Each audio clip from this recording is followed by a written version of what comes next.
Alright, welcome to my Link's Awakening DX no save and quit, wrong warp or out of bounds tutorial. This is Riddler, and I'm going to be making this tutorial in an effort to help distribute the new tech and the new strategies that have been found in the last, I'll say, the last year. Mostly the things that have been found since Leon's tutorial that he made roughly 10 months ago.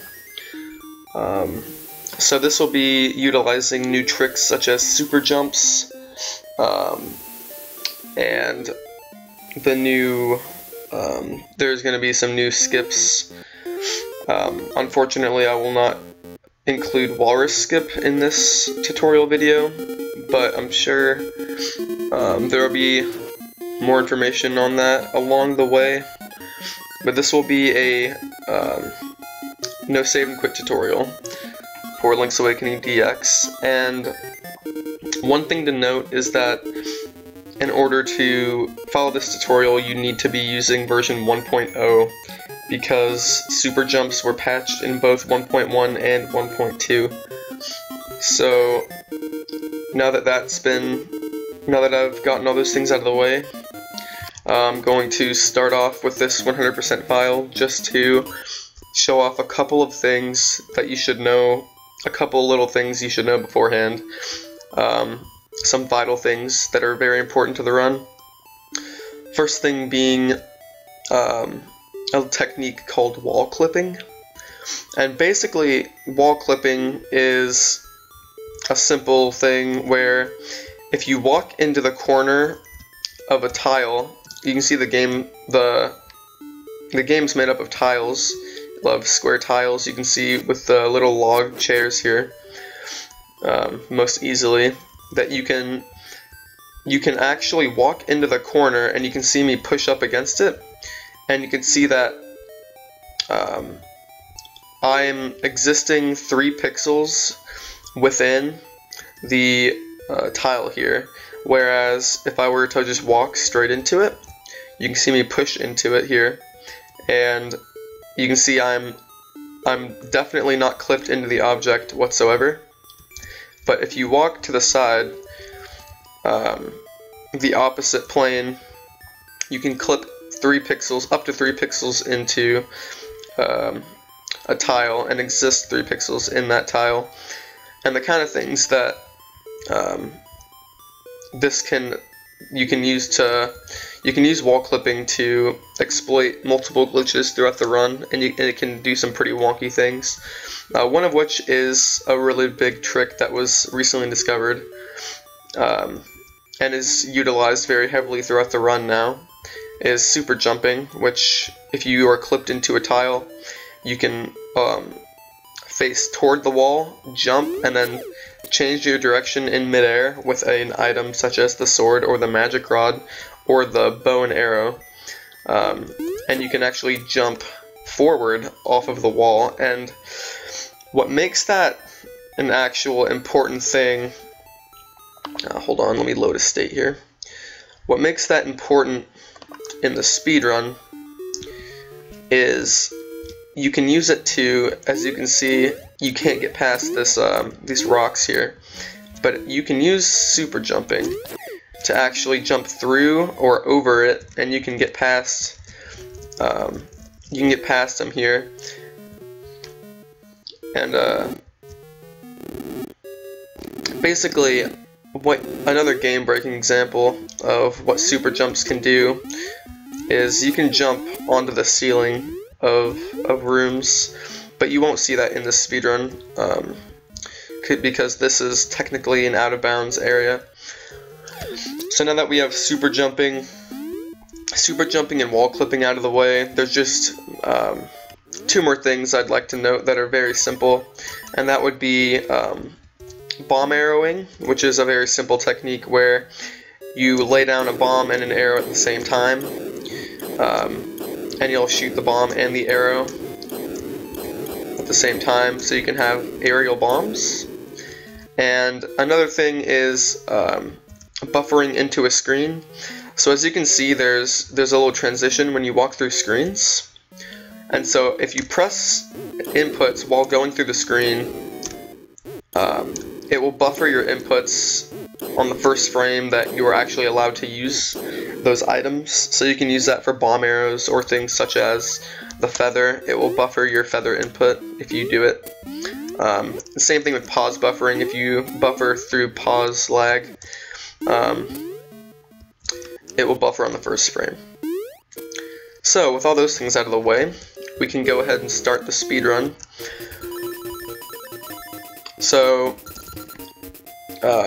in RTA timing, you're gonna create your file, and then time will start when you select the file right here. So let's go ahead and hop into the speedrun.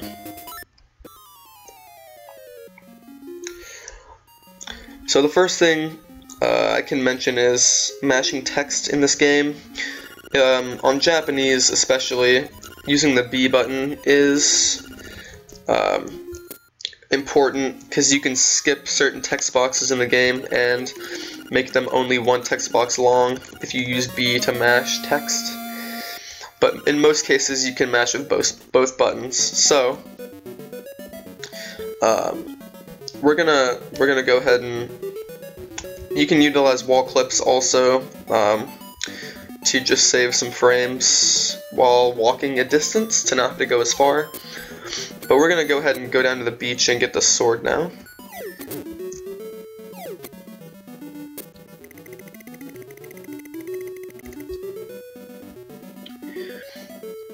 So here's the first trick in the run, and basically what we're about to accomplish is there's going to be a owl cutscene that we have to sit through, and we can actually obtain the sword faster than you're supposed to, and it will save a couple seconds actually. So what you're going to want to do is line Link's feet up with the shoreline right here, right where the water meets the sand. And you're going to want to hold out your shield and walk to the sword. And hold right and B here. And then you're going to want to mash through the text. You can use A and hold B, that's perfectly fine. So once this text is over, you'll grab the sword before the owl gets to fly away. And that's a trick called Quick Sword.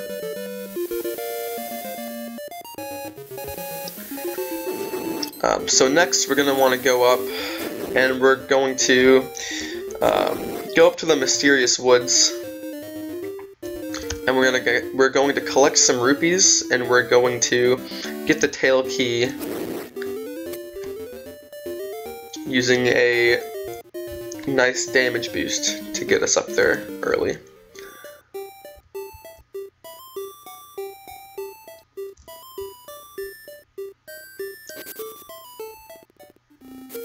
So we're going to sit through another cutscene with our friend the owl here.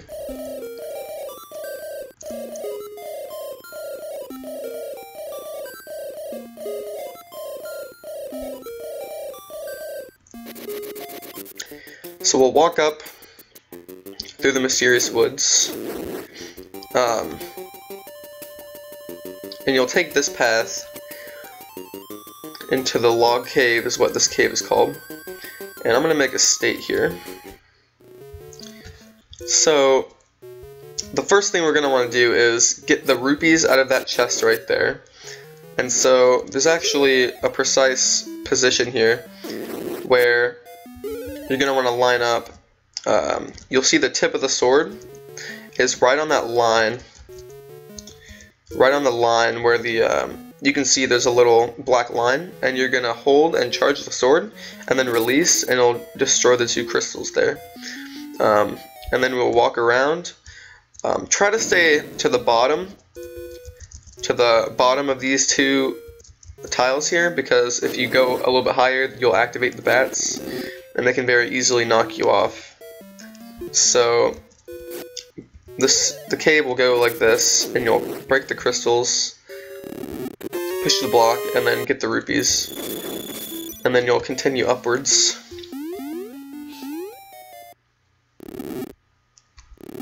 And you'll go down here. And this next trick is probably the first run killer we'll run into. So I'll save state here. So basically what we're going to do is we're going to cross this pit with the help of the Moblin that I just knocked into the pit. He's going to push it, we're going to try to get him to shoot us across the pit so that we can get to that chest there, which contains the tail key. So I'm going to load the state, and there's a couple conditions we need to go right. First condition we need is for the Moblin to look up like that. And next thing we need to do is bump him with our shield until there's enough room for us to squeeze by. So once we've met those two conditions, and if the Moblin doesn't go the right direction, if he doesn't walk upwards, and he takes a bad pattern, you can just reload the screen by walking to the right and back. So once he looks up, we need to bump him with the shield a few times until there's enough room for us to squeeze by here. And then we're going to want to walk up, and then hold up right after he shot us. A good thing to keep in mind is we utilize wall clipping here as well. You're going to want to wall clip into the right wall. Oh, I hope the input display, you can see in the input display it's hard to explain all the exact movements, but you can just watch the input display for the more precise movements I just did there. So basically,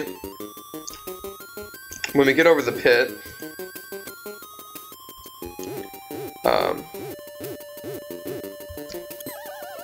see right there, I went up a little bit too fast and didn't hold upright long enough.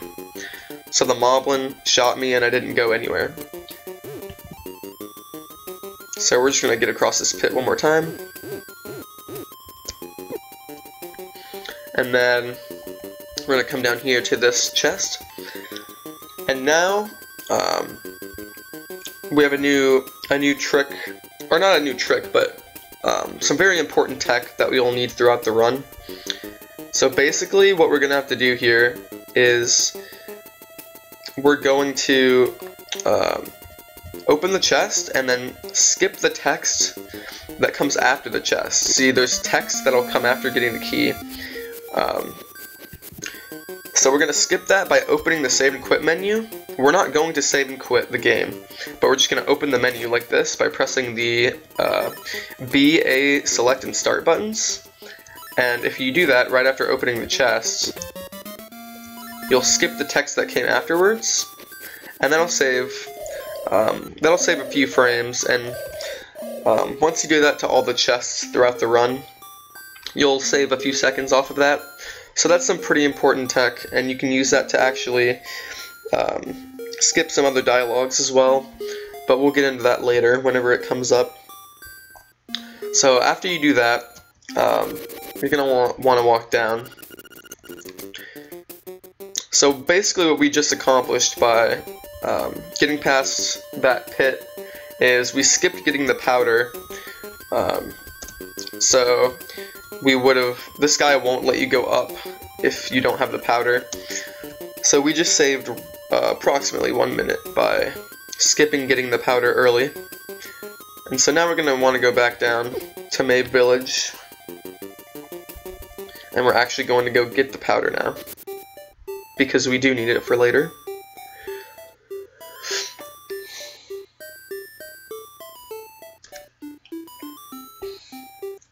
And this is another interesting part of the run. So I'll save a state here. So the crane game, what we need to do is grab the bag of powder there, and basically any item that's in this region, let's see if you can even see the cursor here. Any item, here we go, is in this region. If the crane is right here, it will grab it. So let's just walk out and back in, and we'll talk to the crane shop guy.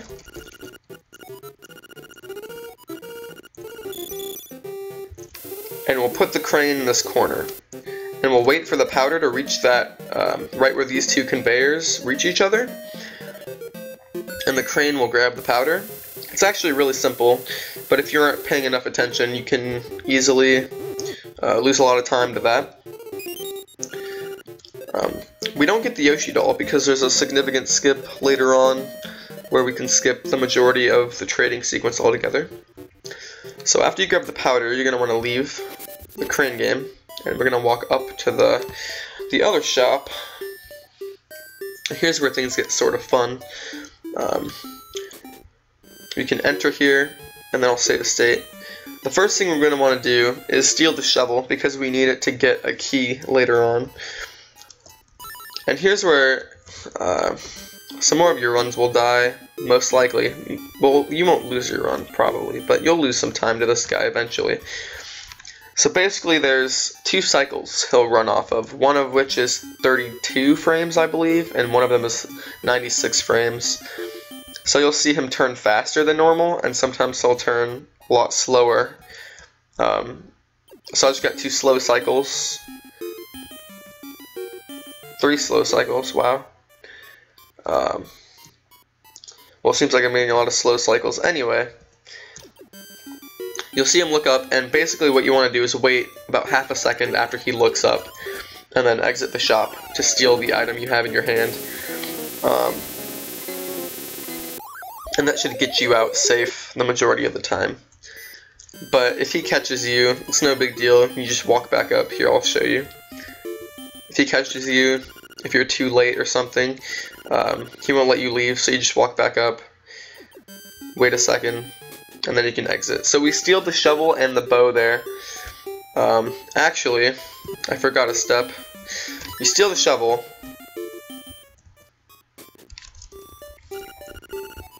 then you'll walk back in. I was too busy explaining the turn cycles, I forgot to buy the bombs. But you'll steal the shovel, and then we'll buy some bombs, and then we'll steal the bow. So with all these things accomplished, we got the key, we got the powder, we got the bombs, and we got the arrows, and the shovel, along with all that. So now we can go ahead and head down to Dungeon 1.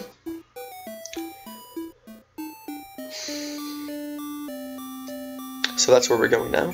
It's going to Dungeon 1, which is Tail Cave.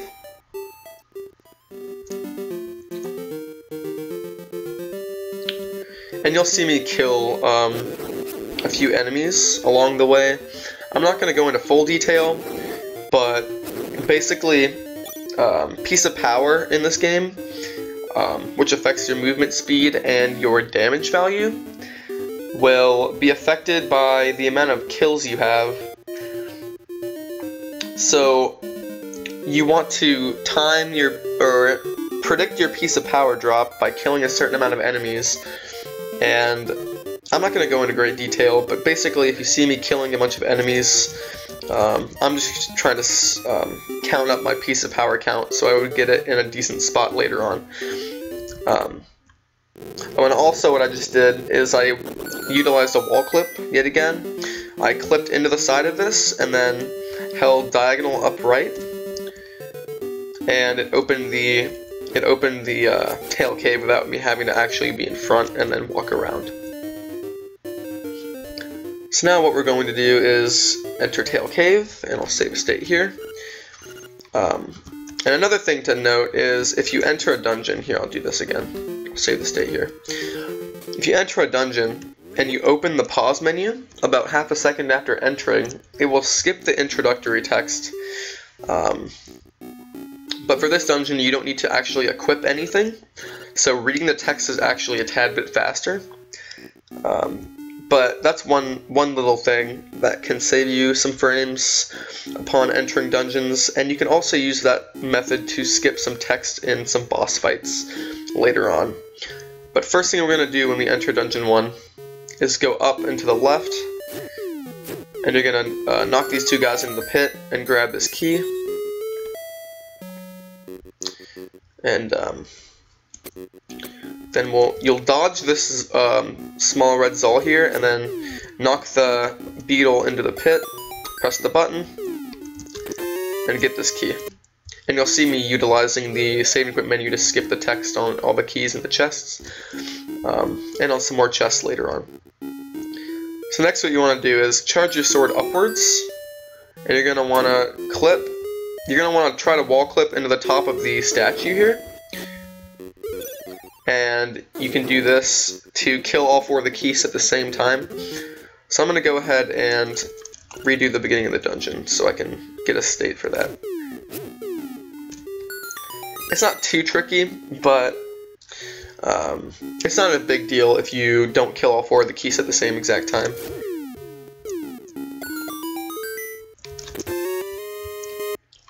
So that's how the beginning of Dungeon 1 looks. So I'll save a state here. You want to clip into the top and kill all 4 at the same time like that. And then we're going to go up from here. And you're going to want to try to dodge this mini Moldorm and continue upward. And these red Zolls can actually jump on you and they will slow you down.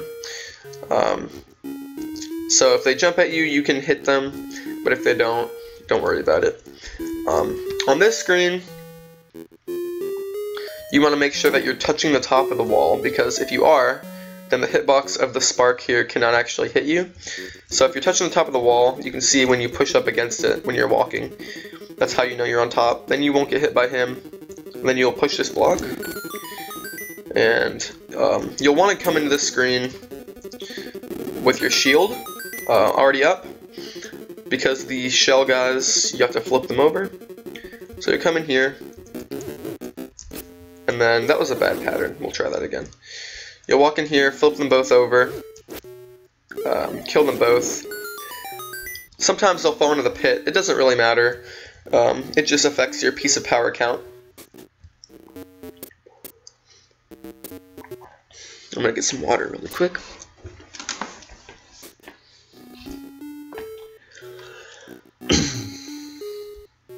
So here's a fun little damage boost.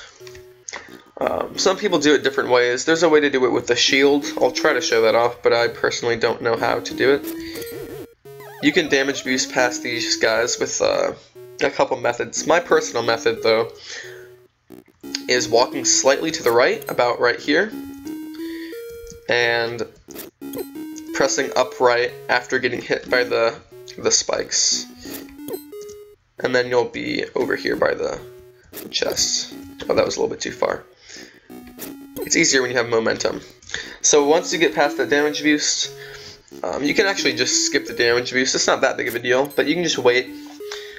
But after you get to the chest, you get the feather, and then you're going to want to equip. You're going to want to equip bow and feather, and you can go back. If you're low on health from the damage boost, you can grab the hearts. But we're just going to backtrack a little bit now.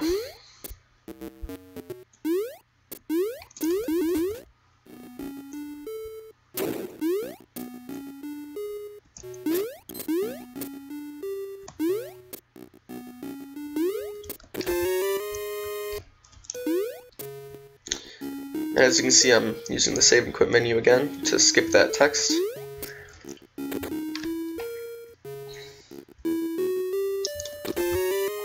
And again. So you should, eventually you'll just get to the point where doing the Save and Quit menu is just second nature.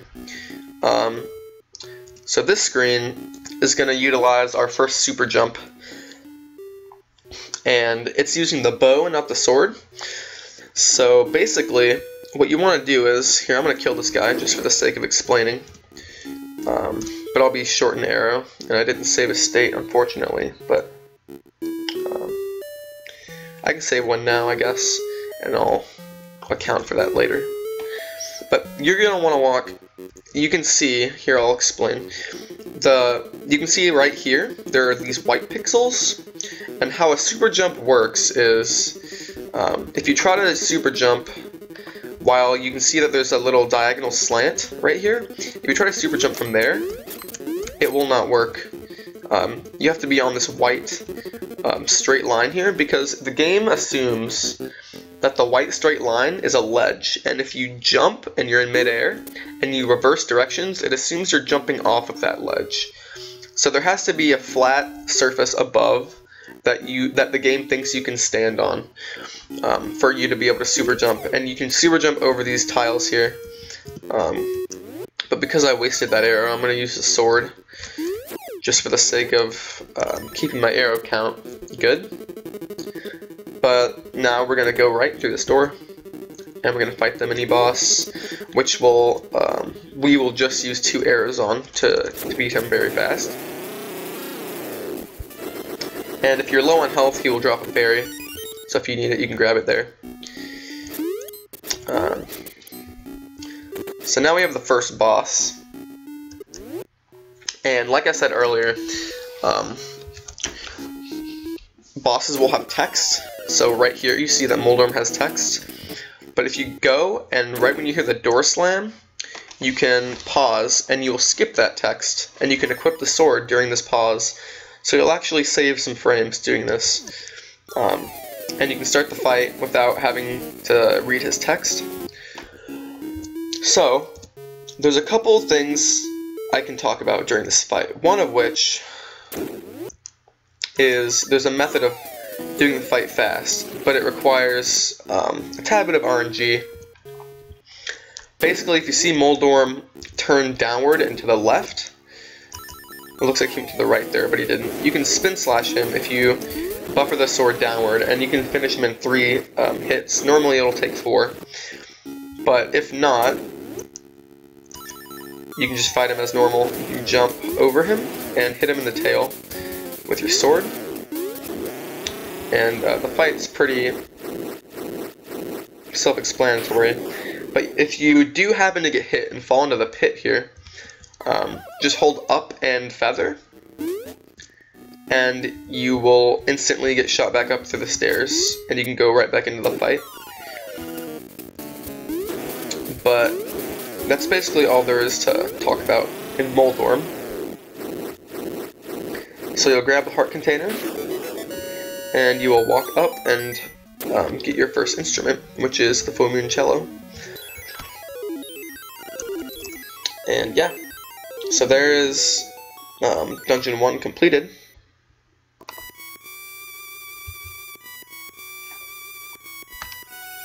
I'm gonna drink some water.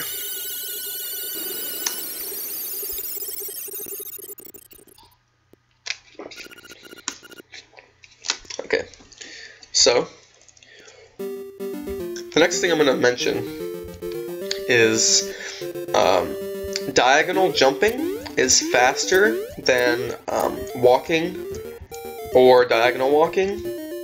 Walking in cardinal directions is faster than diagonal walking, but diagonal jumping has the same speed as walking forward diagonally. So you'll save time. That was a bad way to explain it, but you'll save time. The fastest way of moving, if you want to move on 2 planes at once, will be diagonal jumping. So just keep that in mind. Now we're going to talk to our friend the owl again. So we'll just go through this text. And then, since I killed the bat and both the shell guys, I'm actually not going to kill any extra guys for my piece of power. And here's a good use of pressing B in a text box, because in Japanese, if you press B on this text box, it will eliminate all but the first text box. Whereas on English, you have to go through, I think it's something around 15 text boxes. Not 15, it's like 10, but still, it's a good time saver to just press B in that text box. So we're going to go back up, and we're going to go get Bow Wow.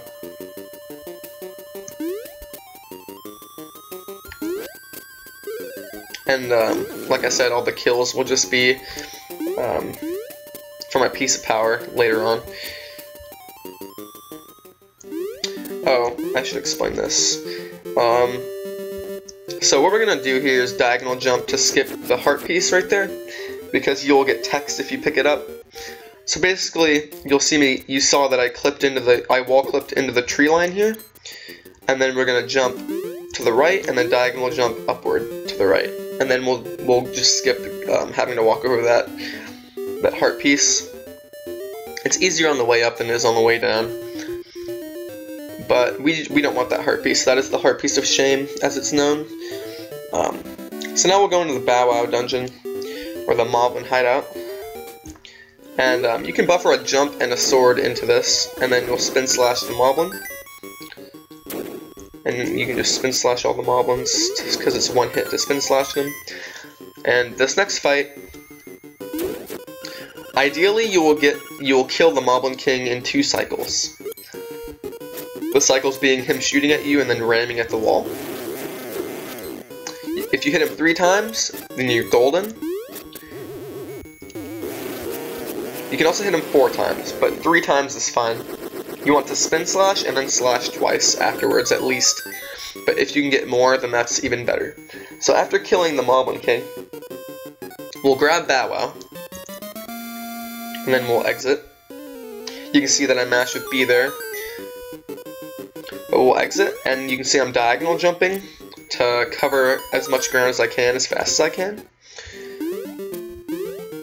So now we're going to go back down, and basically what I do here is I jump diagonally all the way till I touch the tree and then go down, and then from here I jump down and then left, and then that'll skip the heart piece of shame. So now we're going to go to Dungeon 2, and again I'm going to kill enemies to count up for my piece of power.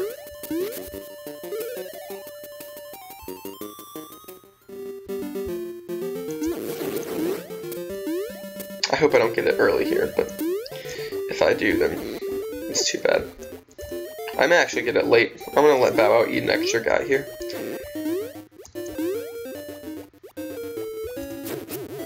So you'll let Bow Wow eat the flower here. I'll let him eat 2, just to see if I can get a better piece of power count.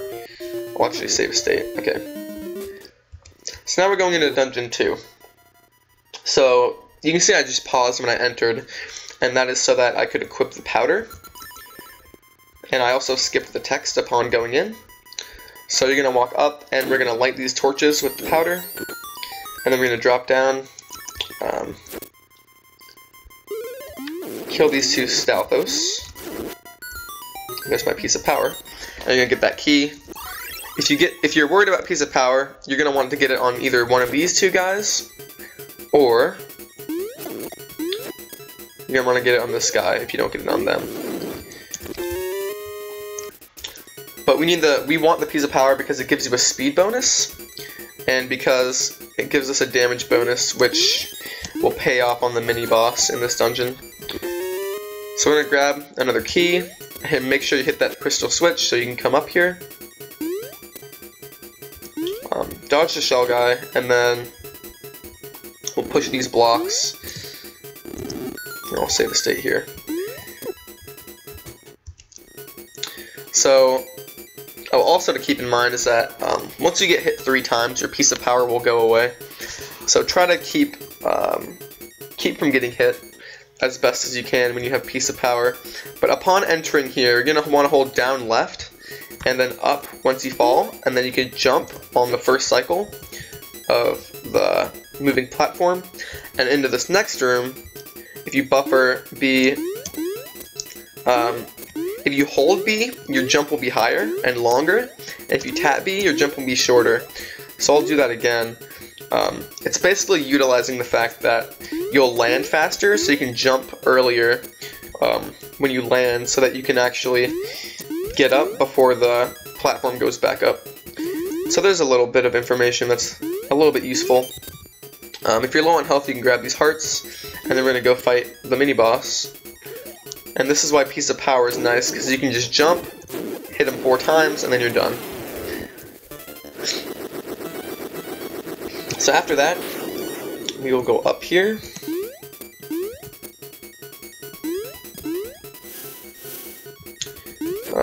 You can kill this bat. I prefer to kill this bat before going in this room. But you'll kill the bat, enter this door, and I don't really have a good strategy. I don't have the best strategy for this room, because I normally get hit by the ghosts in here. but we'll see what happens. You're gonna want to enter, wait a little bit, and then jump, equip the powder, light the torch, and then hit the ghosts. And then we'll get the power bracelet out of this chest. So then we will equip the power bracelet, and then get this rupee chest here. So that'll give us 20 more, and we'll get 50. And then we'll go down here.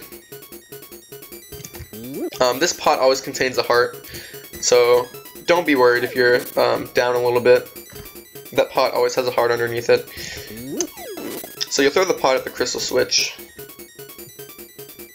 And then don't be on the bottom wall here, be above the wall, and the bat will fly underneath you and he will miss you. And then once you get past him, go on the lower wall so that you don't activate the bats above here. This room's a little bit sketchy sometimes. You want to hit the Pole's voice, which is the bunny, and then you want to kill the bat and then the Stalfos. So I'm going to load the state again, because I lost my piece of power there.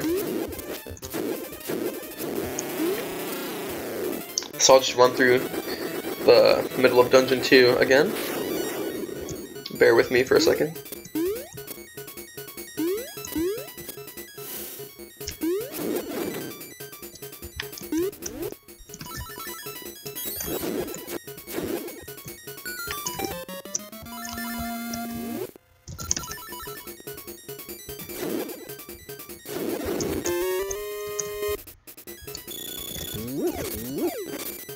Okay, so you want to stay above this bat and then drop down, and you won't activate the ones above you.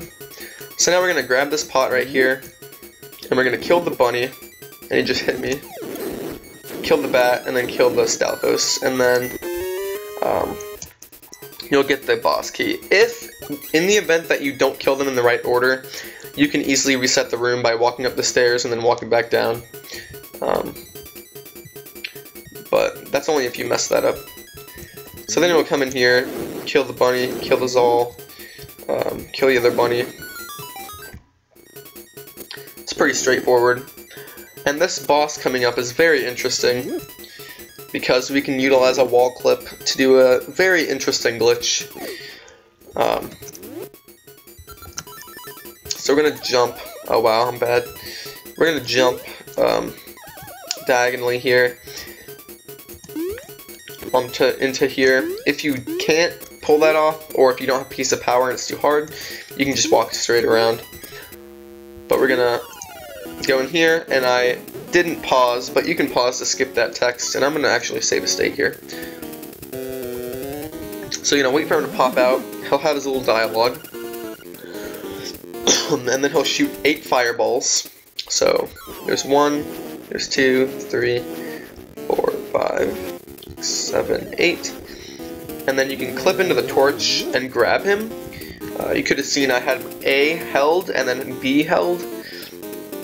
If you wall clip into the torch, it'll knock him down and grab him, and you can skip the dialogue. But now we're going to wall clip into this top wall here, and we're going to walk a little bit forward. Just like this. You're going to want to go about to where the first torch ends here. This first torch. And then you're going to throw him. And he'll break, and he'll skip the extra 2 cycles where you throw him at the wall. And immediately after you throw it, you're going to want to equip bombs and arrows. And then this next sequence might be a little bit fast. So I'm going to save a state here as well.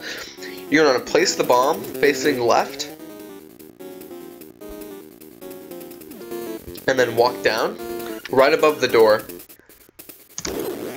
And then the bomb will shoot him downward, and then you can bomb arrow the wall. So I'm going to do that one more time. You can actually place the bomb facing up, if you'd like. That's actually what I prefer to do, is place it upward, go right above the door, and then bomb arrow the wall, and you will defeat the boss. And then I'll just equip these 2 things, and there we are done with Dungeon 2.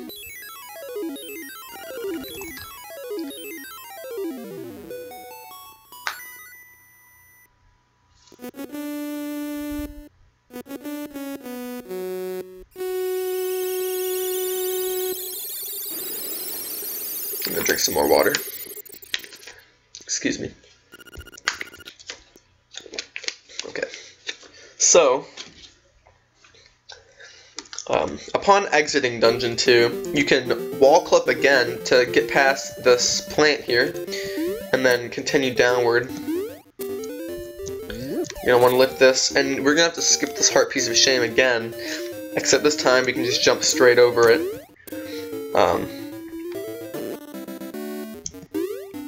I'm gonna walk past the witch hut here.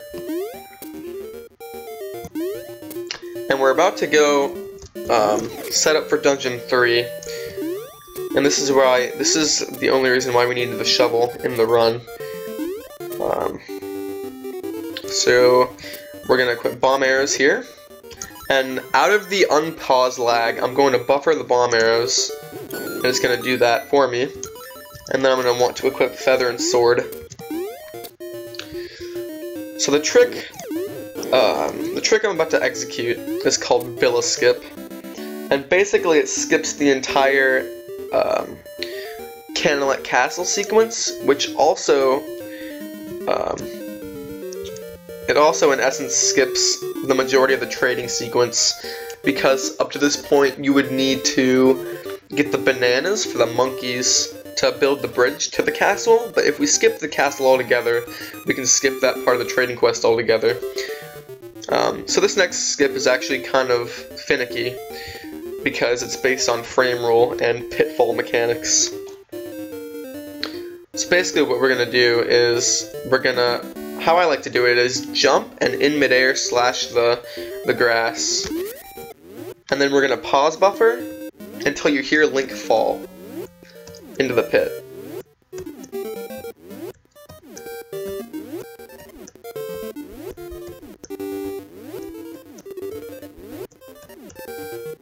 And again, pause buffering, you can just buffer pause in the unpause lag. And there you heard him fall.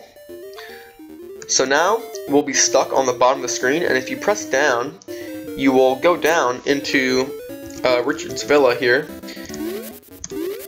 And then we could go to the left, and then equip our shovel, and get this is the slime key, but because we never got any of the golden leaves, it appears as if it is a golden leaf.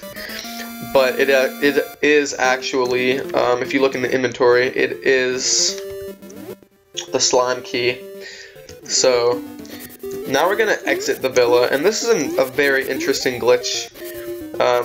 This is what we call Villa Escape.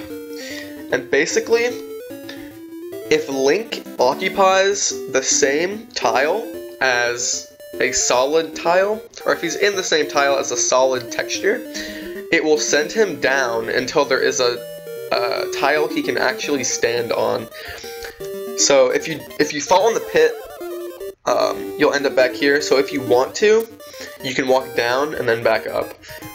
But if we just walk a little bit too far into this, you'll be half and half on the grass and in the pit. If you walk down now, it will think Link is in the same tile as the grass, so it'll push him all the way down until he can stand down here. So that is Villa Escape. And now we're going to just go straight to Dungeon 3.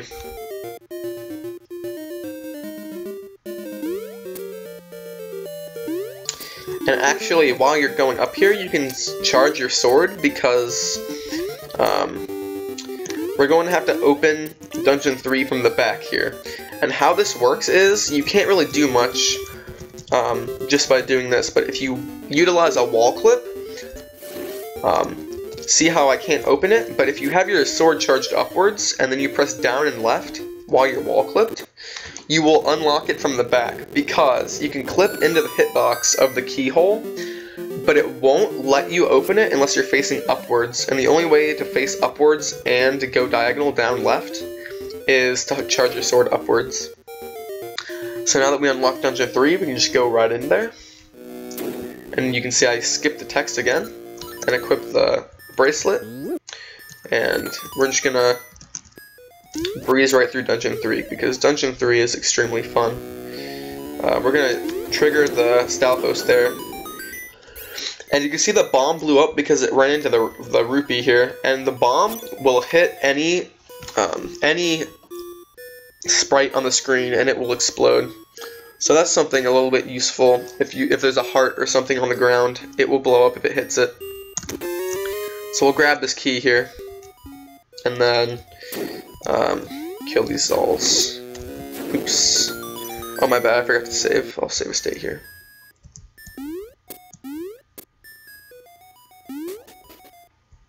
So here we'll utilize another super jump. And there's two ways you can do this. You can charge your sword, clip into the wall, and then hold back and forward. Hold back, jump, and then forward. Or you can walk, face the wall, jump, and then switch direction like that. Whichever way is more comfortable for you. Just know that if you do the second method, you will most likely kill the bat before exiting the screen. So if your piece of power is early, just keep that in mind. So next we're going to jump off here and charge our sword, kill these dolls so that we can get the key. And then charge the sword here. Acorns, a guardian acorn will take one count off of your piece of power, but that's about as in-depth as I think I'm going to go when it comes to piece of power counting. Seabass made a really in-depth tutorial on piece of power. You can check that out. I'll put a lot of extra resources in the description of this video. But let's move on. So you're going to enter this screen, and you're going to want to move that guy over there. You can kill all 4 of the enemies with one hit and get the key. And I forgot to mention earlier is that you can grab a piece of power and skip the piece of power text as well by pausing. So you can save a little bit of time by equipping the bomb in that pause. And here's a really funny glitch.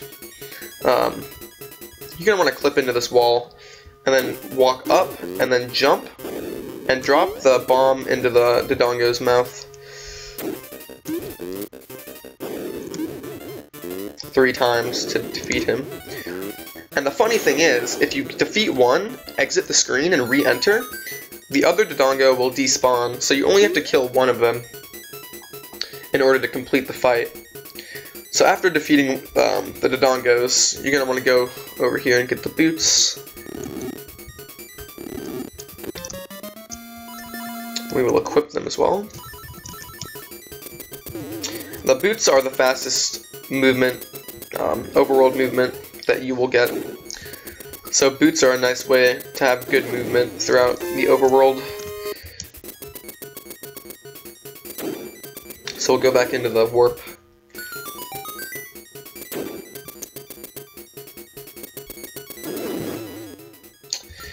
My bad, I could have buffered the input for the bomb arrow on my way while I was dashing, but it's not that important. So we'll grab the boss key here,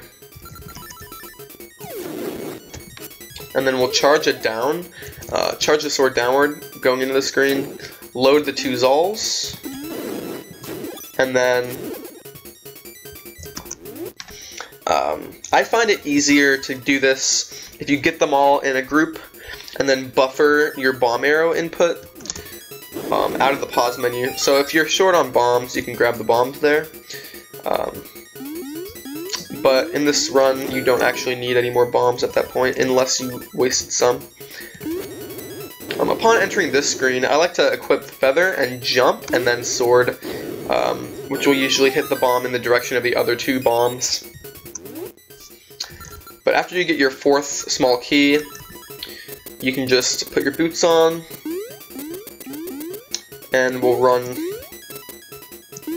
to the boss room now.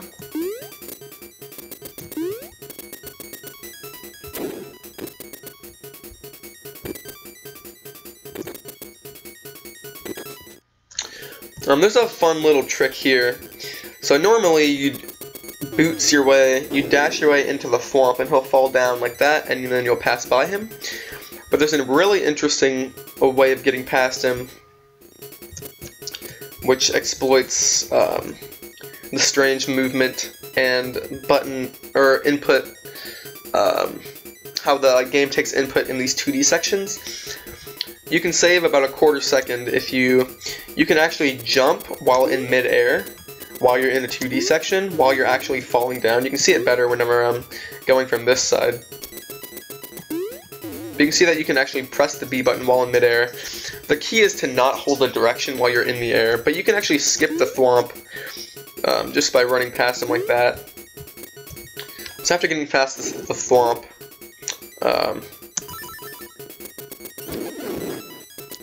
we'll kill these 3 owls, and then we'll go into the boss room. So we'll skip his text, like that. And then you'll bonk into the wall twice. So I'll do 2 different fights. I will do the piece of power fight, and then I will do the non-piece of power version of the fight. So this is the piece of power version, or the piece of power method, I should say.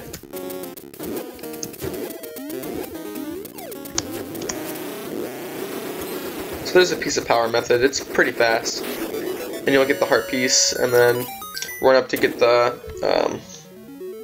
bell there. But if you don't have piece of power here, what you'll want to do is do the same thing to start with. Take them apart, and then use the feather and the sword. Wait for them to line up, and then you can hit them both at the same time. And spin slash them a couple times, and they'll both die. But we are going to actually, yeah, okay. So I'll fight him one more time just to show off the piece of power method, because I want my equips to be proper.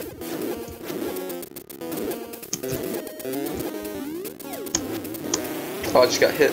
I did that very poorly, but I pulled it off. So you'll grab the heart container.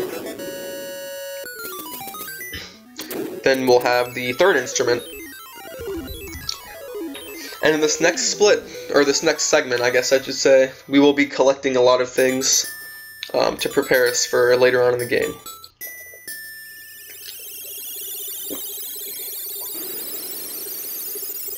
Alright, I'm going to be taking drinks of water at the end of each dungeon, it looks like. My throat's already raspy. Or my voice, rather. So now we're going to go and talk to our owl friend yet again.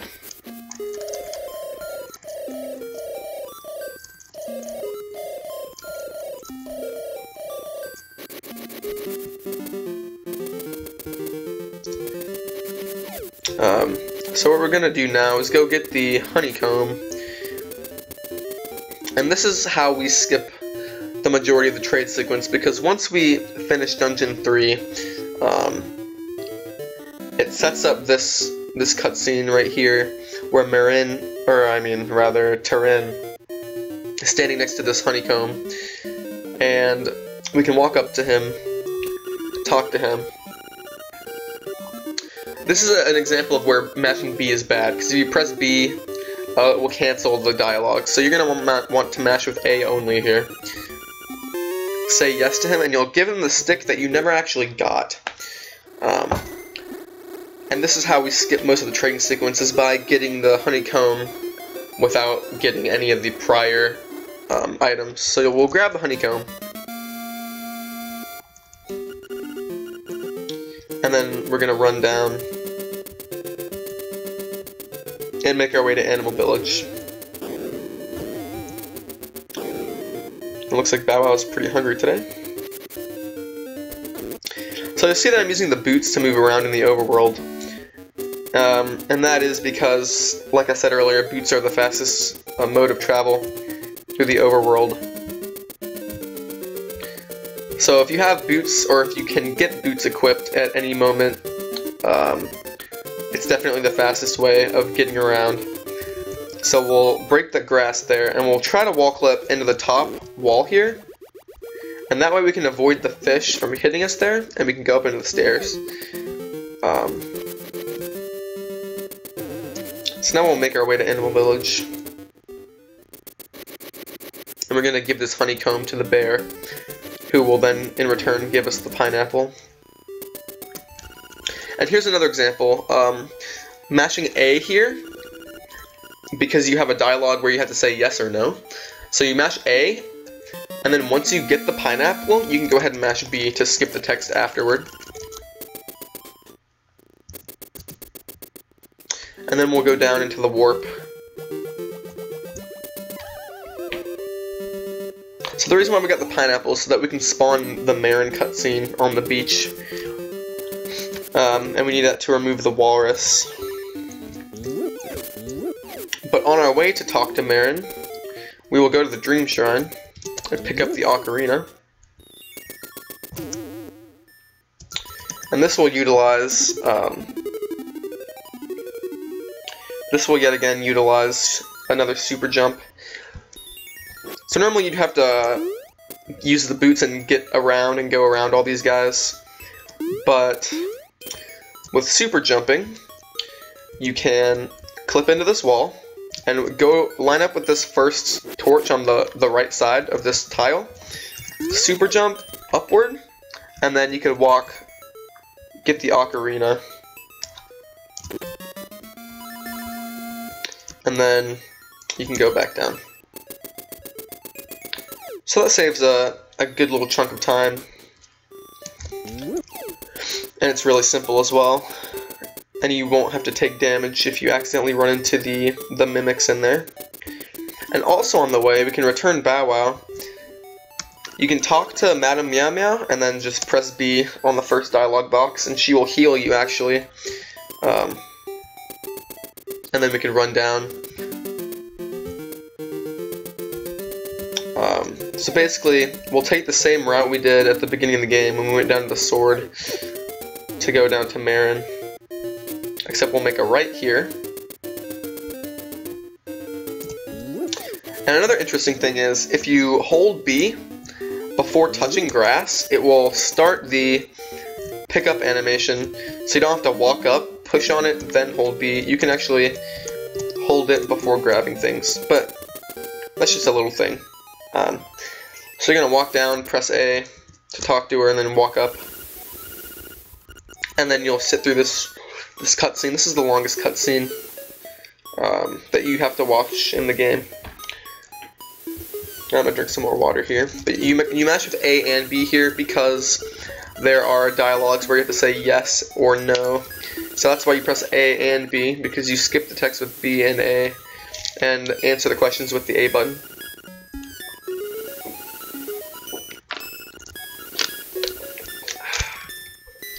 Some good water, man. So she'll ask you a question and you press A there to finish that dialogue. So then you get Marin. Pick her up over your head. Go for a jog. You'll grab these rupees here because we did not get the ones in the Dream Shrine because we skipped most of it. And then we'll do this jump here where you jump over these 3 pits.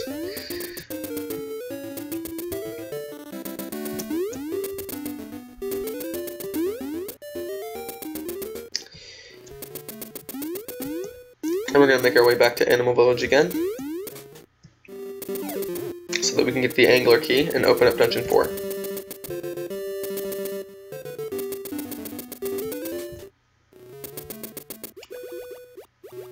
So I just wall clipped again, but you don't actually have to. You can just jump over the piranhas without having to clip beforehand, but I do it out of habit.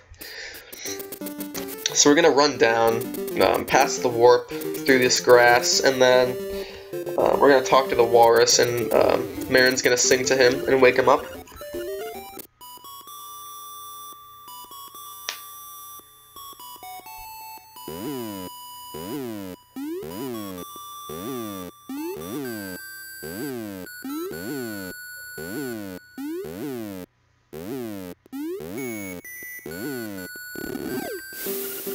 So after that, you can just press A, and then mash with B and A after this. And we'll be on our way to get the key. This is an interesting part of the run. So what we're going to do is wall clip on the left, equip the feather and the arrows, and then we're gonna buffer into the screen. During the screen transition, we're gonna buffer feather and arrows, and we're gonna shoot 2 arrows. And we'll kill Landmola before he even spawns. And then you're gonna want to stand. You're gonna stand about here, somewhere over to the left, so that you can grab the key before it falls into the pit. And that way, you can mash B here and jump out of the pit, so you don't actually fall in there. Because if you were to fall in there, you'd have to run out and run all the way back around, and you'd lose about 15 seconds. So we don't want that to happen. So we grab the key.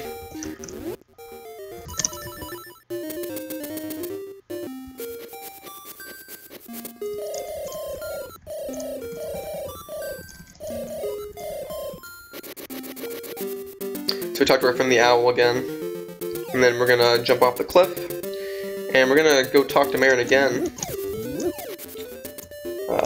One of the last times in the run, and mash with A here, and you'll learn the Ballad of the Windfish from Marin herself on your ocarina that you just easily got out of the Dream Shrine.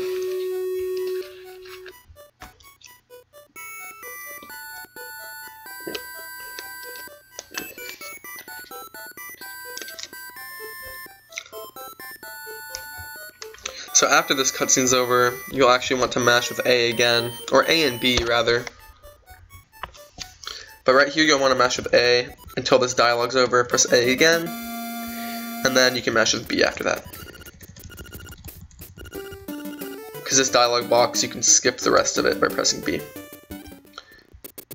So we're going to want to run down to the warp again.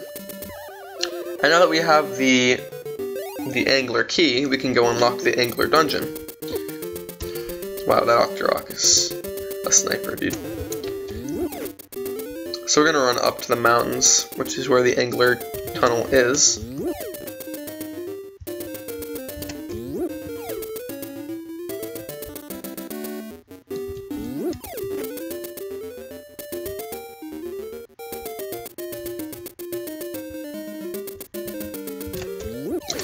And these moblins will often hit you or shoot you and get in your way.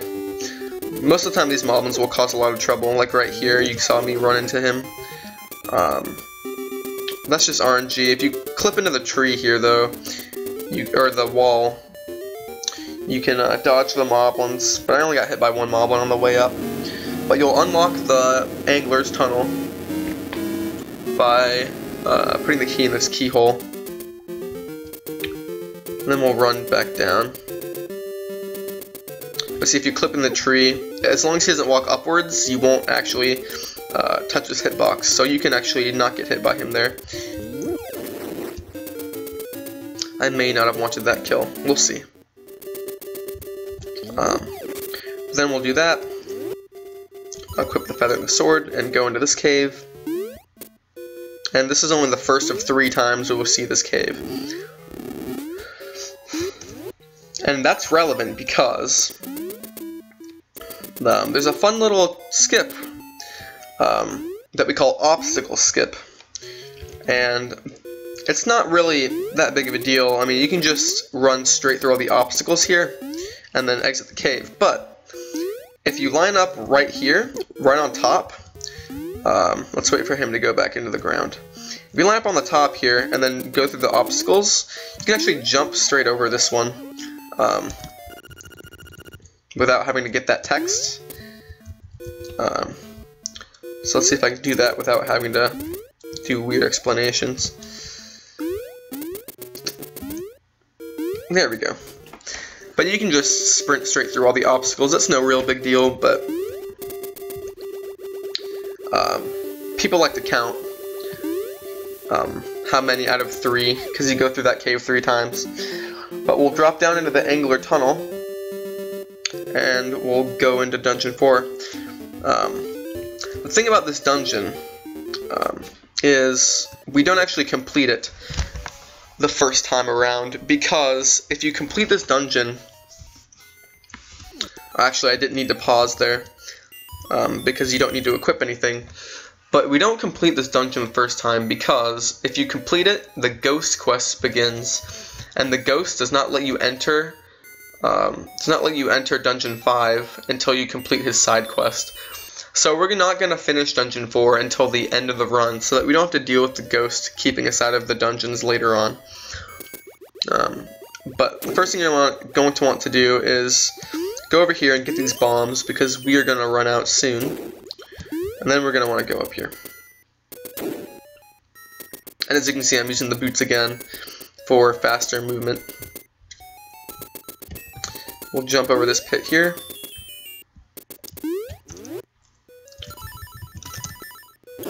As a second, I buffered the input of the bomb arrow there. Oh wow, that guy's a jerk. Okay, so you saw a wall clip to the right, on the right side of this wall. And then it's so that I could jump up to here. It's a little bit of a tricky jump at first, but once you get it down, it's not too bad. If you need the heart, the flying heart fairy over there, you can grab it. If you can't get the jump, you can just bomb arrow or place a bomb on that rock right there and it will explode. But if you don't want to do that, you can do the jump I just did. So now, you're going to want to clip into the top of this wall. And the reason why you want to do that is so that you can jump up to the top floor without having to go all around and go to the bottom and such. If you aren't clipped into the wall and you try to do the same thing, you won't be able to actually get up there. You'll do things like this or fall in the pit. But if you are clipped into the wall, you jump, and then while you're in midair, you hold up and left. And then you'll get up there. Or actually, you can just hold up. But if you just watch the input display, you could tell. You can just watch back that part if it gives you trouble. But now we'll go through here. And this mini boss is fun. You're going to want to equip the sword, and then buffer a jump into the fight, and then charge your sword, and you can stun lock cue ball in the corner here, and just keep spin slashing him, and you hit him 4 times, and then he'll be defeated. And then we'll want to walk up. If you are low on health, you can grab that fairy. But now we'll go up. Charge your sword to the left or upwards, or to the right rather, or upwards, as to kill these 2 Zulls in 1 hit. And then collect the flippers. So now that we have the flippers, we're going to leave the dungeon and go enter Dungeon 5. So that we don't have to do the ghost quest, like I said before. So that's the Angler's Tunnel Part 1. So now we're going to go to the left and get the Mambo from Manbo. So we're going to jump up here, and if you press A lot during this text box, you have to hit A, mash A, otherwise you won't get the song. But if you mash A, you will slash your sword, and you can move around during the cutscene. And if you go to the left, you can save a little bit of time, because you can fast fall through the water, and you're closer to the exit this way. So getting the sword dance will save you about a second or 2. We call it the sword dance when you're hovering in the air and you can move around. And you'll fast fall through the water. So here, what I like to do is press right and then jump to get a little bit of extra distance right there. Another thing to mention, water tiles and tall grass tiles give you a movement penalty. You walk a little bit slower. So if you're on top of these tiles, you can jump and you'll gain a little bit of speed like you're walking on normal ground. It's just a little bit of a time saver. And same thing with the grass here. You can jump so you don't have to walk in the slow grass.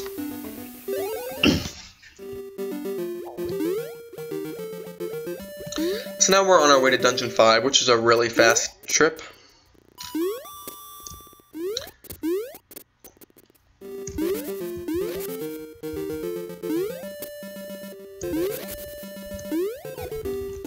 And mashing A when you're in water makes you swim faster.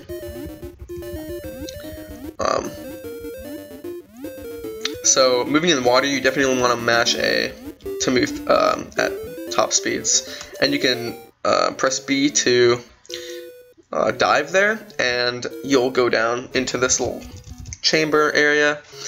And when you're on top of when you're underwater and there's a ceiling above you, mashing B as fast as you can actually speeds you up a little bit, or mashing feather, and then you can mash feather to go up in the water again. So you don't have to swim all the way up. If you press feather, you will go up in the water faster. And now we will enter Dungeon 5, Catfisher's Maw. Once again, you don't have to equip anything, because feather and sword are the way to be right now. So we'll see how my piece of power counting went. I'll kill this guy as an extra backup kill. But what you're going to want to do is charge your sword to the right, and then enter the screen and kill the bats. The thing about these guys, okay, there it is, about the Helmosaurs is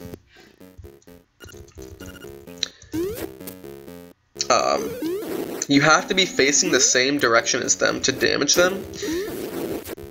So even if you're behind him, here I'll try to do this really fast. Even if you're behind the Helmosaur, if you're not facing the right direction, you won't be able to hit him. So you actually have to be facing upward to kill him there. But with Piece of Power, all you have to do is hit him one time and he'll die. So ideally you'll get Piece of Power in this room. And then you'll want to go down here. These are a little bit of fun, these chain platforms, but basically you just want to time it decently to where you can jump from one to the other.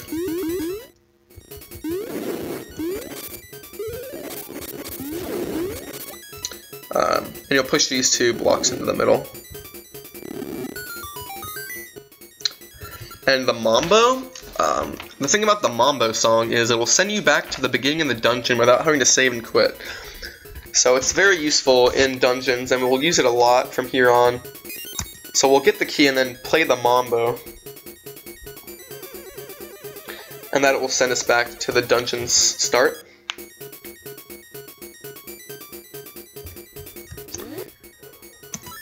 And we'll clip the feather again.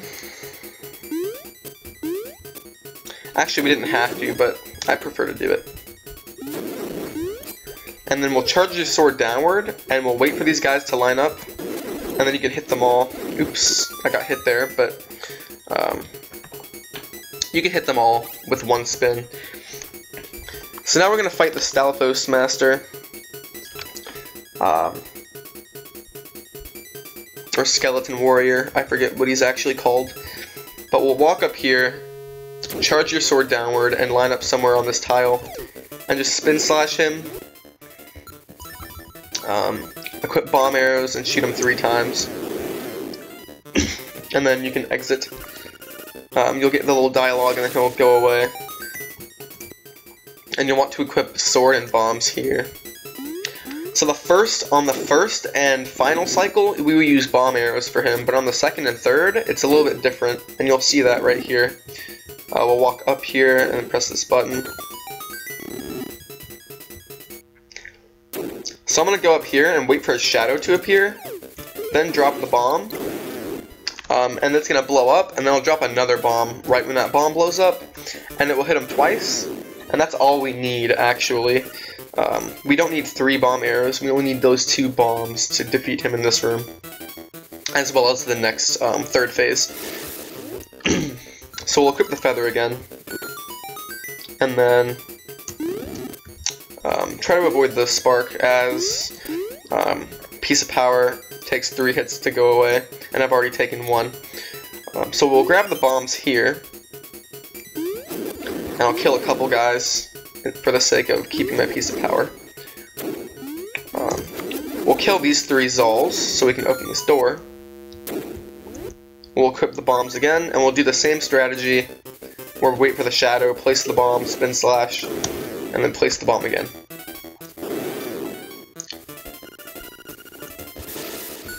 And now we will equip these 2. and we'll jump, diagonal jump, and then there's a damage boost here that I may or may not get. I got it, but I lost my piece of power. That's okay though. And as you can see, I'm pressing feather to go up in the water faster. So this is the hookshot skip to get to the nightmare key, and this jump is a bunch of fun. To line up for the jump, you can just bonk on this wall, and then you'll be on the right x-axis. And basically, you want to do a frame-perfect dash jump to get across to the other side without needing the hook shot. And then you'll be able to do that all just like that. I can do that again for you.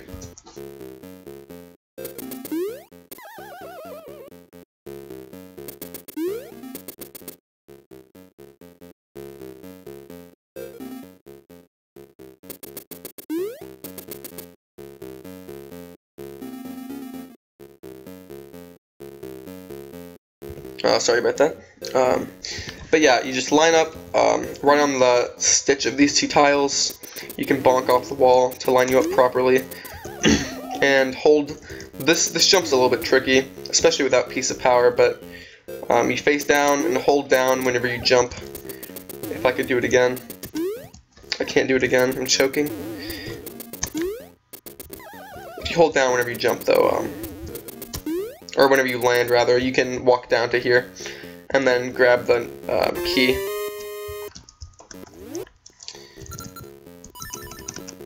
And then you'll play the Mambo again.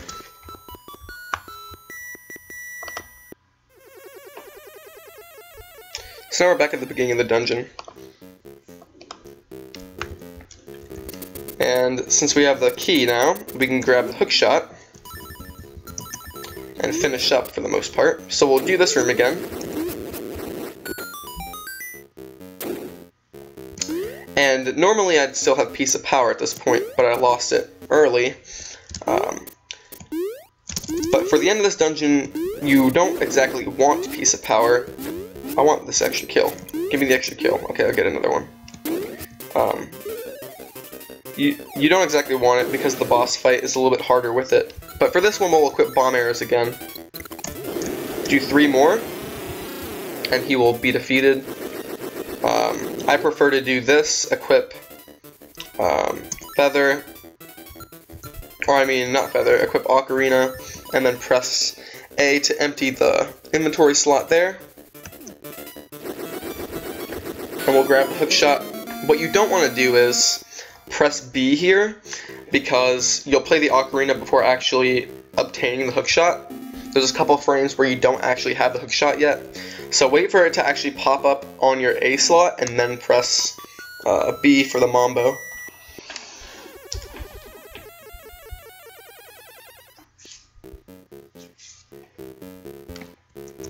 And then we can equip feather to B.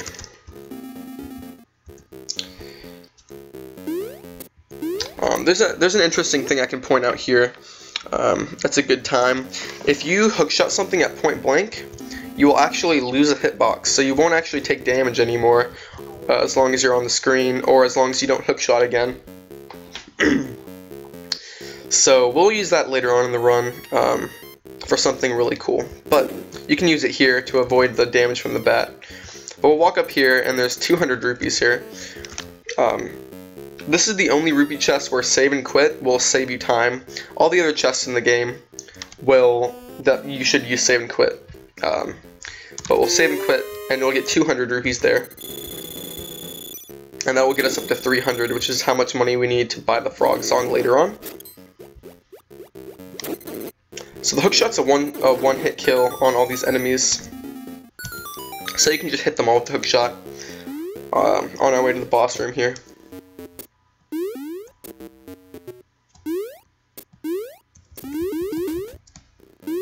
And as you see, I'm diagonal jumping to get the most distance I can. If you still have piece of power at this point, you can take damage off of this spark here to lose it. Unless you want to be ballsy and do the fight with the piece of power, but I'll explain once I'm in there what makes it difficult. So I'm going to make a save state. Pause to skip the text. Equip sword and hookshot. And we're going to stand on this right wall. And this boss is partially RNG. And RNG is a random number generator. Which is basically, it stands for anything that's random that occurs in the game. So where he appears is random. He can appear in any of the 4 holes he just cut out of the wall. So we'll see where he appears first. So he appeared in that the top corner. So the goal is to hit him 4 times each cycle, and you can follow his tail around, so you can actually see if he goes on either wall. But you'll hookshot him and get 4 hits in 1 cycle. And with Piece of Power it's harder because your hitboxes, your sword will take longer, or it will take longer for your sword to do damage again. There's more invincibility frames afterwards. But I'll do that again, just for the sake of a better explanation, because I was talking about something else. But yeah, you should always start out standing on this right wall, and after the second swing of his tail, you can stand out and see if you can get him in the hole, but he ended up on the left. You want to walk forward after each hit, so that you can hit him in the little heart without him getting too far away. But once you've killed him,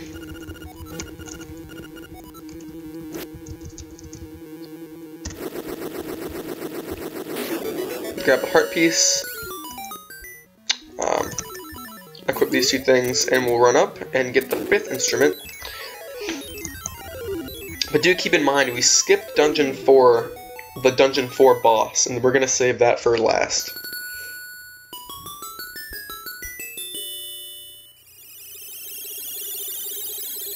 I might get some more water here.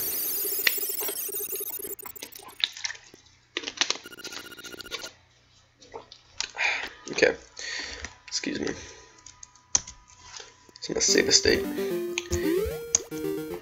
So you can jump off of that land and then sink into the water, and then mash B as fast as you can and get up. Then we're going to swim, and we're going to make our way to Dungeon 6, which is one of the more broken dungeons because of super jumps. You can skip approximately half the dungeon by doing a super jump that basically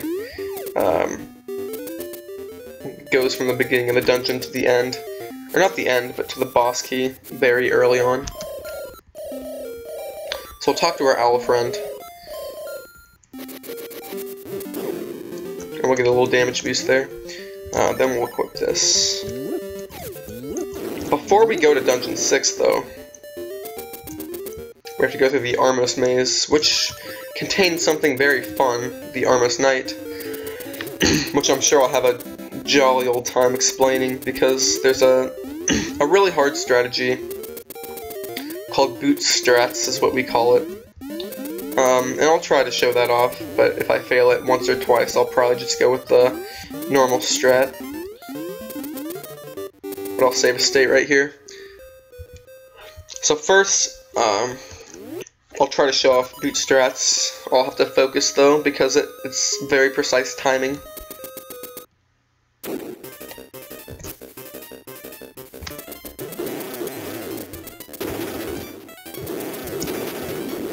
Alright, so that was boot strats. That's the fastest way to defeat this mini-boss, and he'll give you the face key.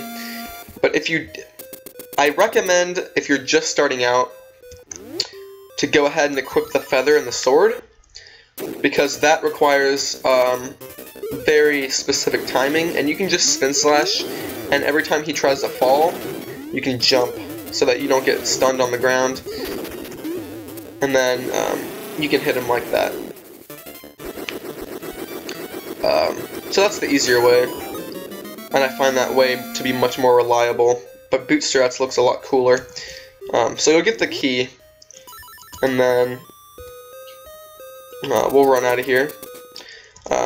You can see I used the shield on my way in here to shield boost the Armos out of my way, and you can see I'm utilizing wall clipping to get past their hitboxes. And you can just see I took damage off the green Zal,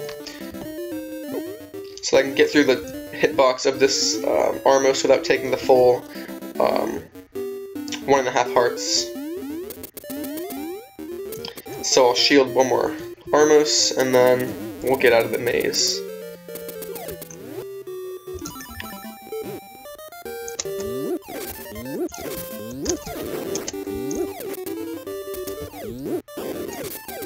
I'm scared of this guy, I've taken enough damage. Ouch. I'm very low on health. This is kind of unfortunate, but we'll be okay. Since I'm low on health, you can hookshot this guy, and then go into here. And then hookshot your way across the pit there. And then we'll unlock Dungeon 6.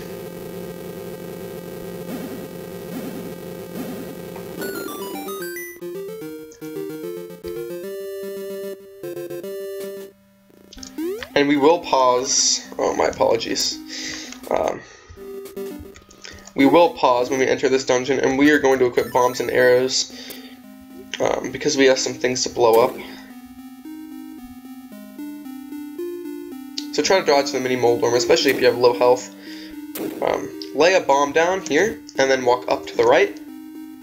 Wait for it to blow up, so that the platform goes up and rises, and then bomb arrow this right wall, and then we'll equip these two things.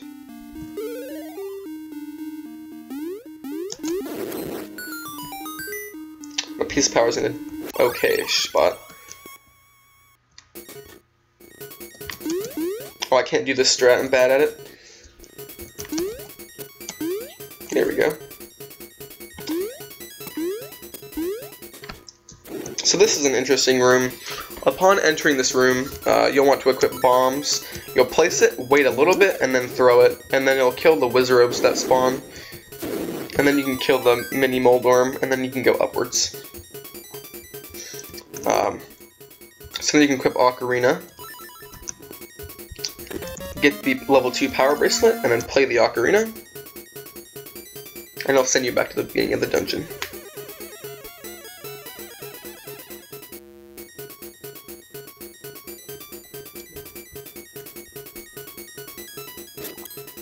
So now we're going to go to the right. And this room is interesting. You can just memorize the pattern of the tiles in which they come off the floor. But you just have to slash them all.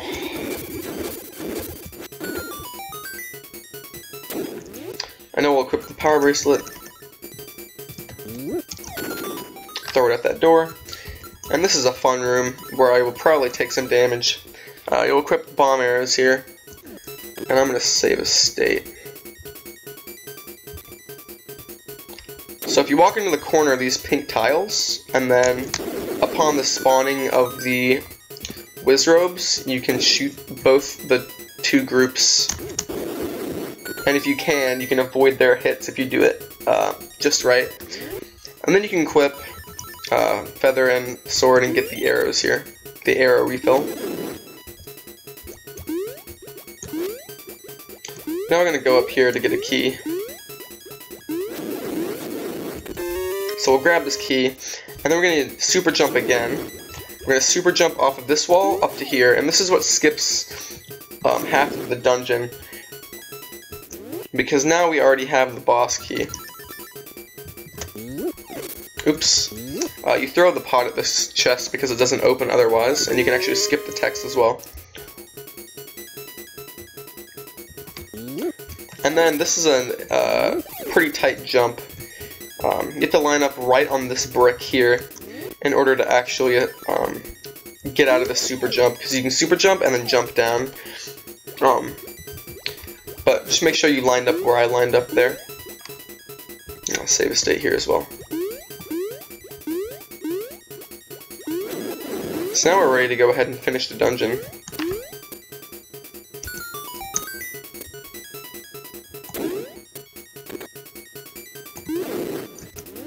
Oh, and I forgot to mention, if you get stuck in the wall where I told you to line up on the brick, you can play the Mambo, and you can come back through the beginning of the dungeon and end up where I am right now.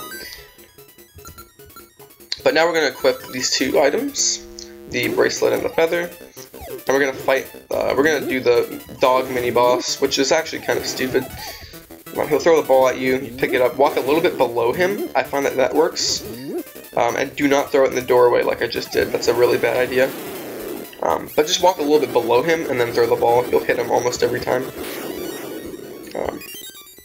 So then you go up, you can get this bomb refill, pick this up, and then go in here. You're going to want to hold down and then jump, just so that you can actually get over there. And for this, if you jump and don't hold up, you'll just fall.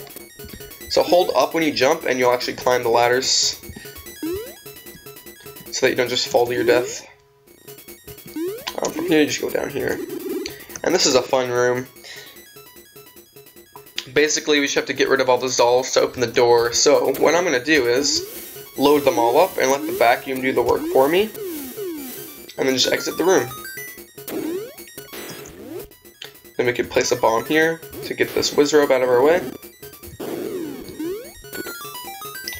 And this is the one boss in the game that it's the easiest boss in my opinion. But he does not have text when you enter. So what you do is you walk in and you place 3 bombs in the middle of the room. So 1, 2, 3.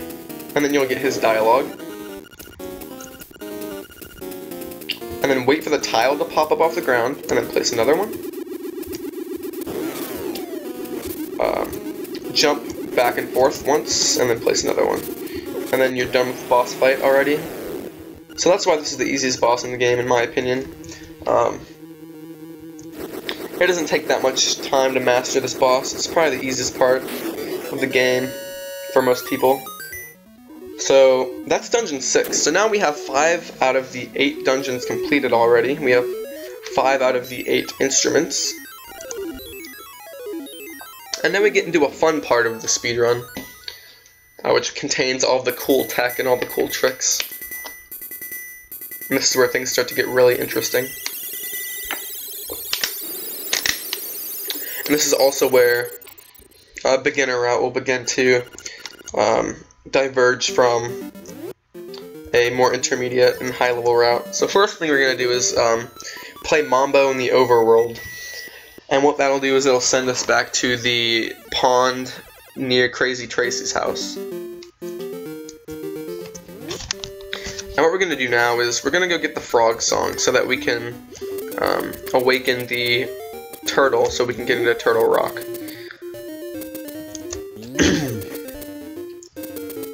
So this is why we saved up 300 rupees throughout the run, is so that we could buy this frog song.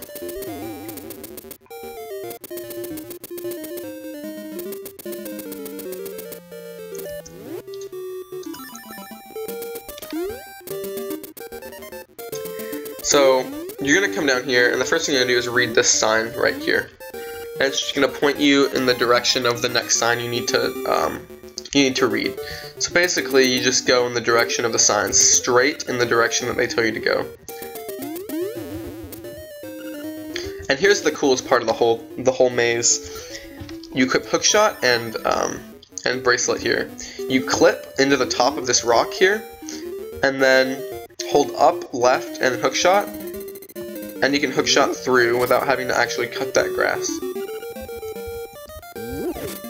So shout out to Leafy on Z for that base trick. So the rest of this is pretty self-explanatory. You just follow the signs straight across. And just be careful, don't mash buttons here. I like to press them once because it's very easy to lose a minute or more to reading a sign twice and having to start all over again.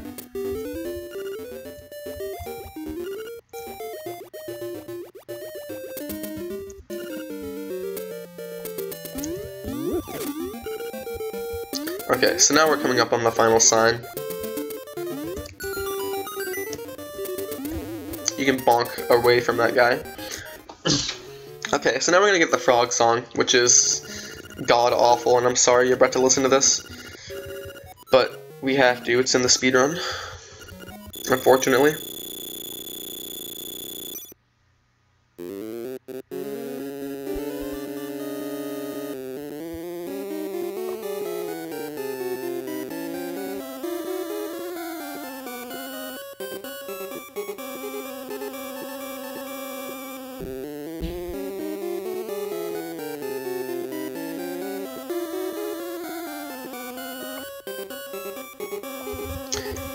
Okay, so now we have the Frog Song of Awakening, which is what we need to awaken the turtle. And I'm going to make a save state here because I'm going to explain two different things. So I'm going to save here. If you, I'll explain Rooster Skip. It's basically a trick where you have to do two different frame perfect inputs. And if you miss it, you'll lose about 25 seconds. And each time you miss the trick, you'll lose another 25 seconds. So if you're not very good at hookshot jumping, which is the frame perfect jump on top of a pit, you're just gonna go ahead and grab the rooster. It only wastes about 50 seconds. But I'm gonna show off getting the rooster first, and then I'll load the state back, and then we'll just go with the Rooster Skip route from there. So if you were to get the rooster, you're going to want to run up this way. You're just going to run to the left, and then you're going to push the statue.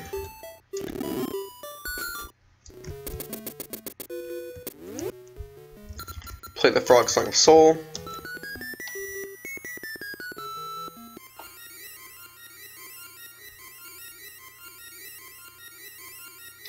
And once you get the rooster, you'll just play the mambo, and then make your way up to the mountains. So once you get the rooster, equip the mambo, play the mambo, and this is where the routes intertwine again. So you play the mambo and you end up at the pond here with the rooster. But I'm going to load the state again. And from here, if you aren't getting the rooster, you just play the mambo straight from this cave.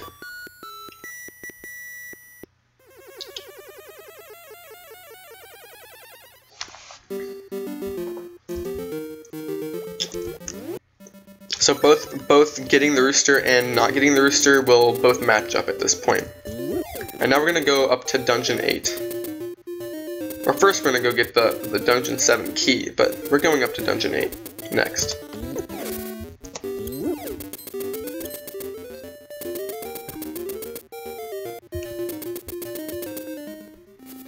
Oh yeah, and once you complete Dungeon 6, this owl will appear.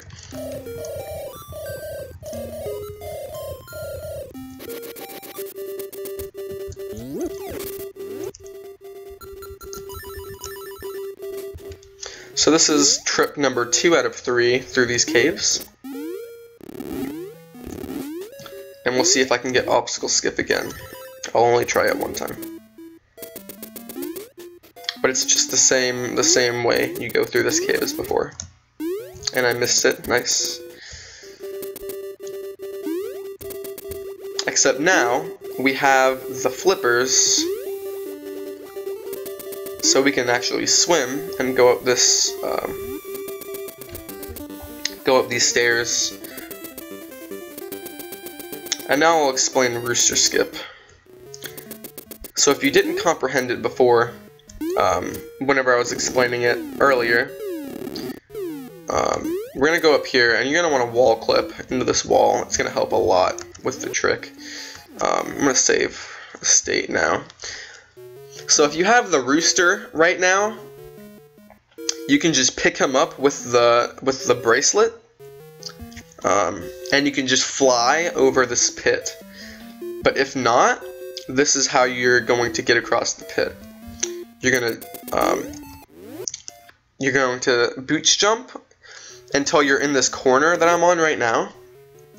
Make sure you're wall clipped, and then you're going to equip the hook shot, and you're going to face to the left.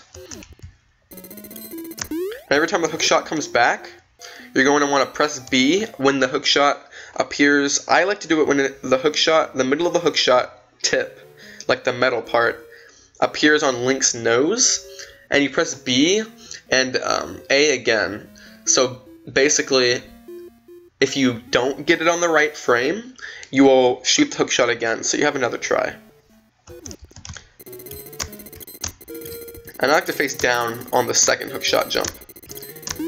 And there you go, that's what Rooster Skip looks like, and there's the Rooster key right there. But I'll try to show that off again without all the pausing and explanation.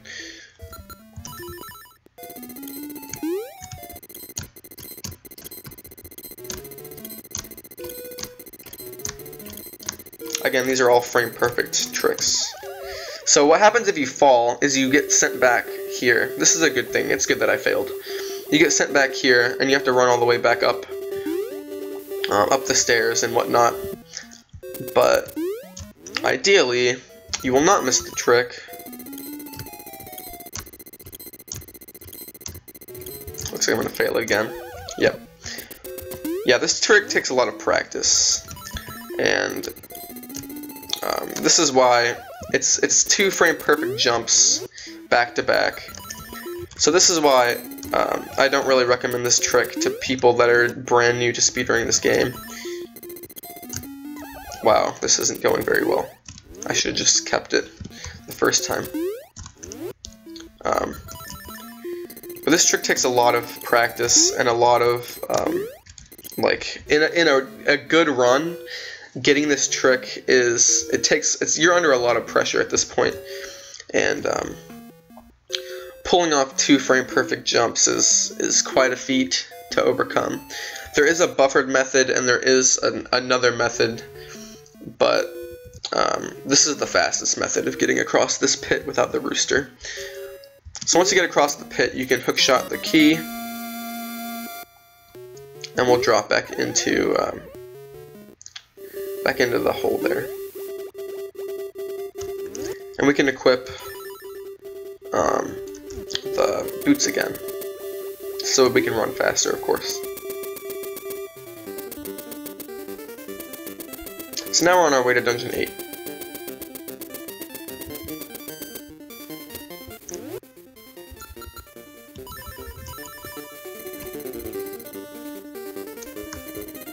So we'll hook shot our way across these bridges, and we'll go down into here.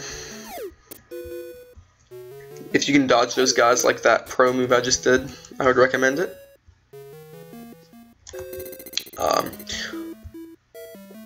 And there's some fun skips just on the way to Dungeon 8.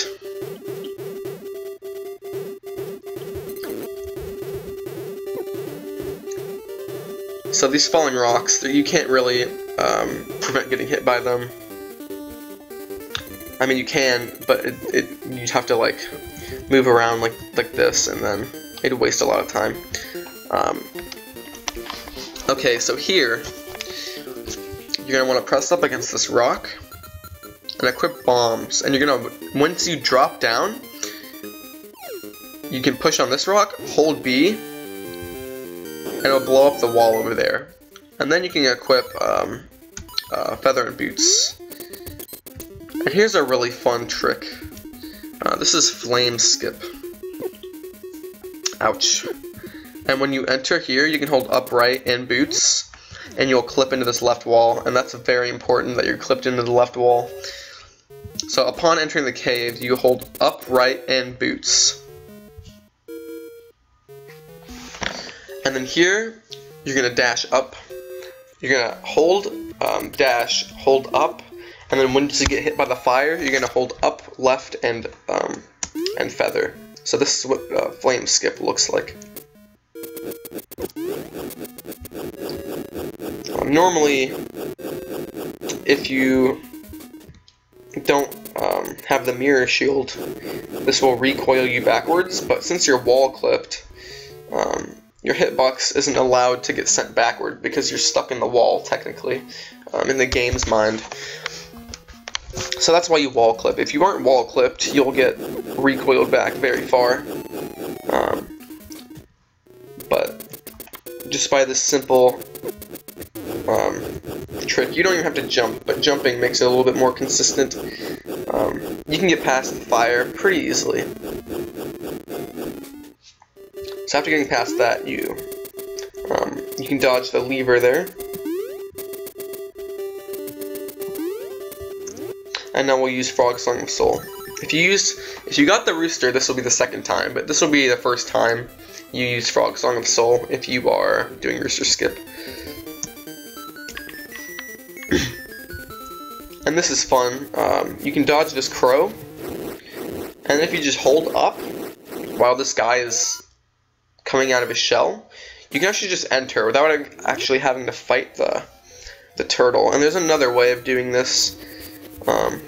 You can be in the corner here and hold up and left, and then up, and you can walk in there. So Dungeon 8 is pretty easy to get into without having to fight the turtle. So now Dungeon 8, this is a fun dungeon. You're going to start by going up. And we're going to push this block all the way up. And we are going to do a sideways block push. And basically what that is you wall clip into the bottom of these blocks here, and you line up just on the right in the middle of these blocks. And instead of pushing it forward like this, you push it to the side, which is not meant to be done, and you can bypass a lot of the dungeon that way. Then you bomb arrow this wall here, and this wall here.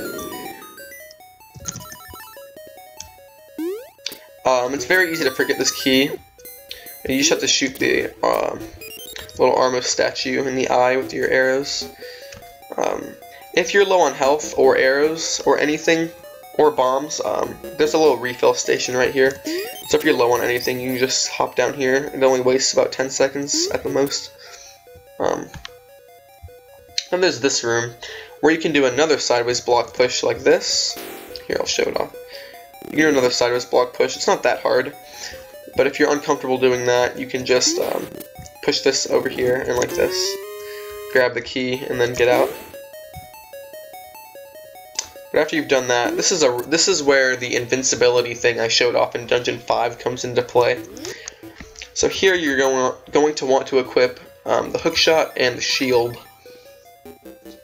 And the reason you want those things is so that the hookshot, so that you can get the invincibility off of the block here, and the shield is to bump the P-hat into a pit. And so I'll show that off. The reason why you want to do this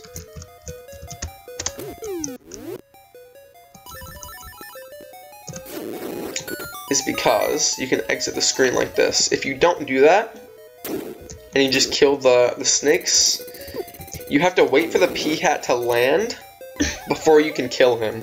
So it wastes a good maybe 5 to 10 seconds waiting for the P-hat to land, and then you can kill him and exit.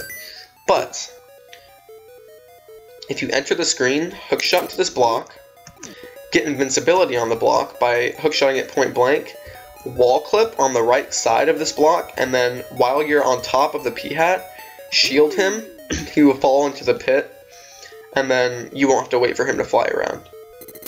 So here's that sequence again. And then you can equip these two items, the feather and the sword, and then you can walk through this door. So then you can wall clip upon walking in. If you don't get the wall clip, you can just kill this guy, and then you can get it here. and you can do a super jump up onto this platform and do this. Unlock the block there. Oh, also something to mention, like the caves in Dungeon 2 and Dungeon 6, you can drop onto the platform very fast by holding down left, or down right and then right once you're low enough, and up right I mean.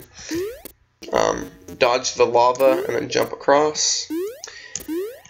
And here's something I'll have to explain in detail. So, normally, there's the magic rod right there, the fire rod as some people might call it. Normally you'll go down here and you'll fight Blano the boxer, right? But we have since evolved from that stage, and even if we were to kill him, you have those red blocks in the way. So what you can do now is, if you hold, here's the important thing that I have to mention first. Once you get out of the stairs, do not walk diagonally in any way. You can only use left or right, up, left, or down once at a time. If you walk diagonally, this next trick will most likely not work. We're about to do a super jump without actually wall clipping. And basically it's based off of your sub-pixels, and I'm not going to get into explaining it, but just bear with me here. So you're going to want to face down and charge your sword, walk straight right, straight back, and then do a super jump off the top wall. And then you can jump down and super jump on top of these tiles here. And then you're at the magic rod without having to fight Blano or raise the platforms. So, we'll grab the fire rod, and then we can mambo our way back to the beginning of the dungeon.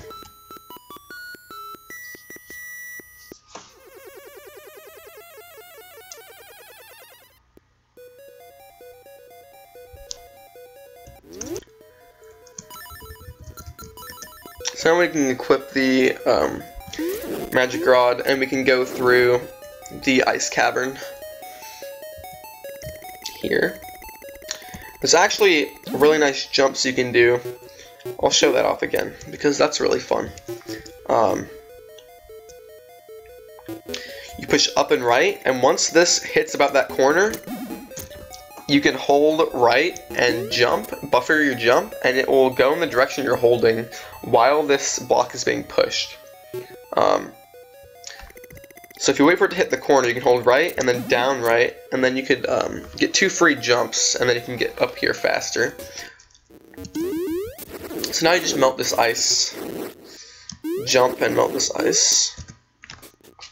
And now we're on our way to fight the mini boss, which is cue ball number 2. So you can do the same stun lock we did in Dungeon 4. Oops. My bad. I messed up there.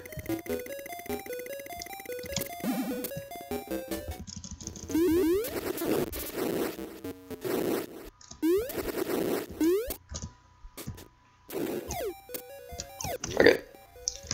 So you can do the same strategy we did in Dungeon 4, where you just spin slash him in the corner 4 times. And then he's defeated. He drops a fairy if you need it, if you're at low health. And for new players, I'd recommend getting the fairy. And up next is this pattern room. Basically, you need to cover all the pit tiles with flooring. So there's multiple ways of doing this, but I'll show off the way I do it. I'll do it twice for you. And you can buffer jumps to get closer to the edge, like this.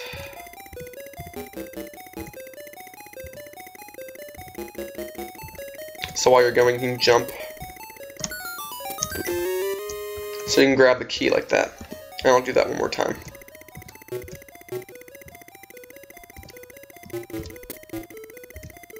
With different jumps this time.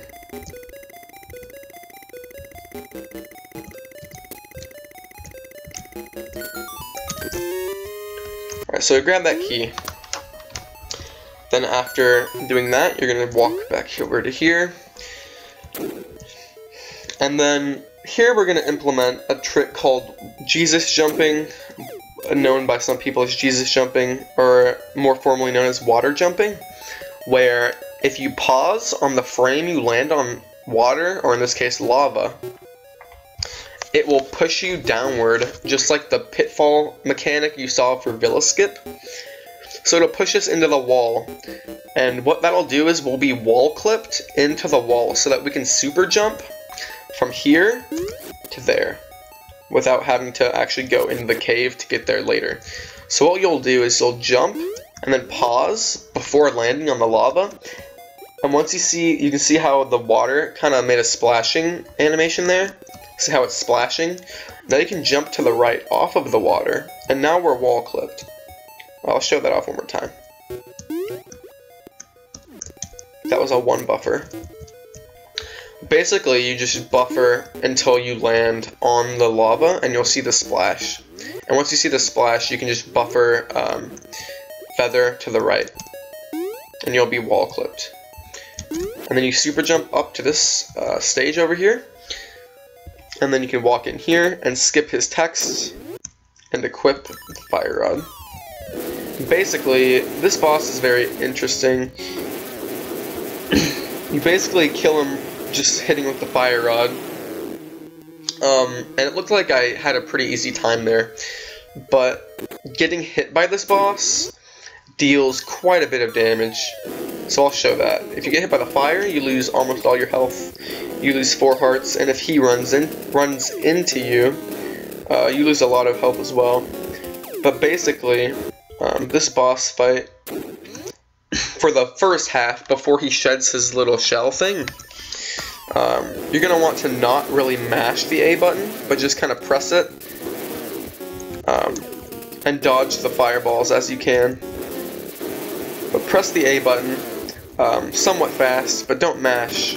But then once he drops his shell, you can mash as fast as you can. And that just has something to do with the way the boss actually takes damage. I don't exactly understand it, and not a lot of people do understand it. But basically just shoot the fire rod, and then after the shell falls off, you just mash the fire rod. And the heart piece will fall from the ceiling, so just stand wherever you want, preferably in front of the door, and then wait for it to fall on you, and then walk upwards. And now we have completed Dungeon 8, and we have 6 out of the 8 instruments. I'm gonna have some more water now.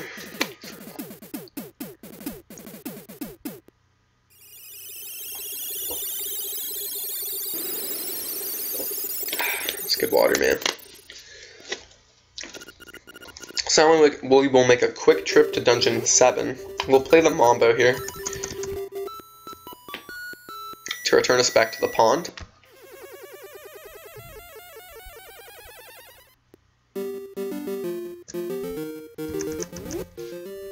And then we'll equip Boots and Bracelet again.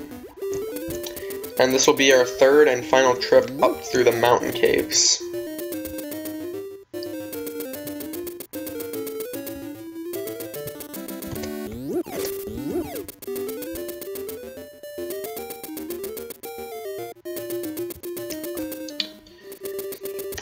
And I'm going to go ahead and apologize if my commentary's been a little bit lacking or anything.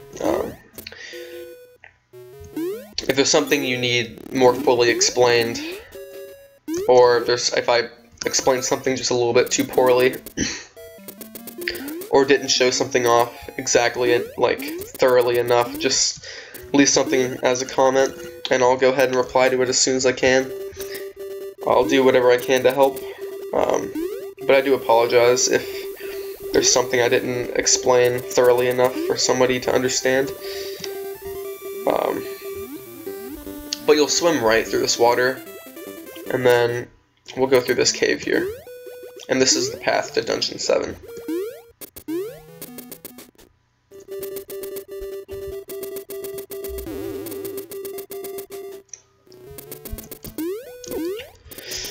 Also, I'm going to go ahead and plug the written route into the description as well. There's written routes for almost every category now for this game. They're all in Google Sheets, written up very nicely, very detailed, and it's very easy to follow. So if you're actually doing some practice and you don't feel like watching a video and pausing this video over and over, you can just have the route written up next to you and you can just read it as you go along without having to pause the video over and over. So now we'll unlock Dungeon 7, which is Eagle's Tower. And this is personally my favorite dungeon, mostly because I found a few tricks in it that make it really cool.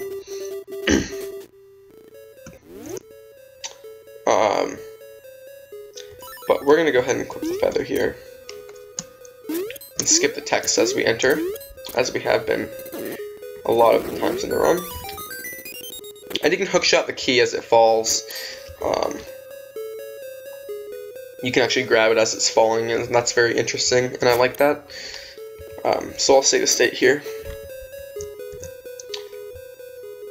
So another thing about version 1.0 is that if you grab this this lever here and you just tap the A button, it will freeze the blocks right here that were closing in place. And it will actually do that permanently throughout the dungeon, so you can grab the ball and just walk through without any problem at all. I like to kill that Zal right there because he will knock you into the pit sometimes, and that can cause some issues.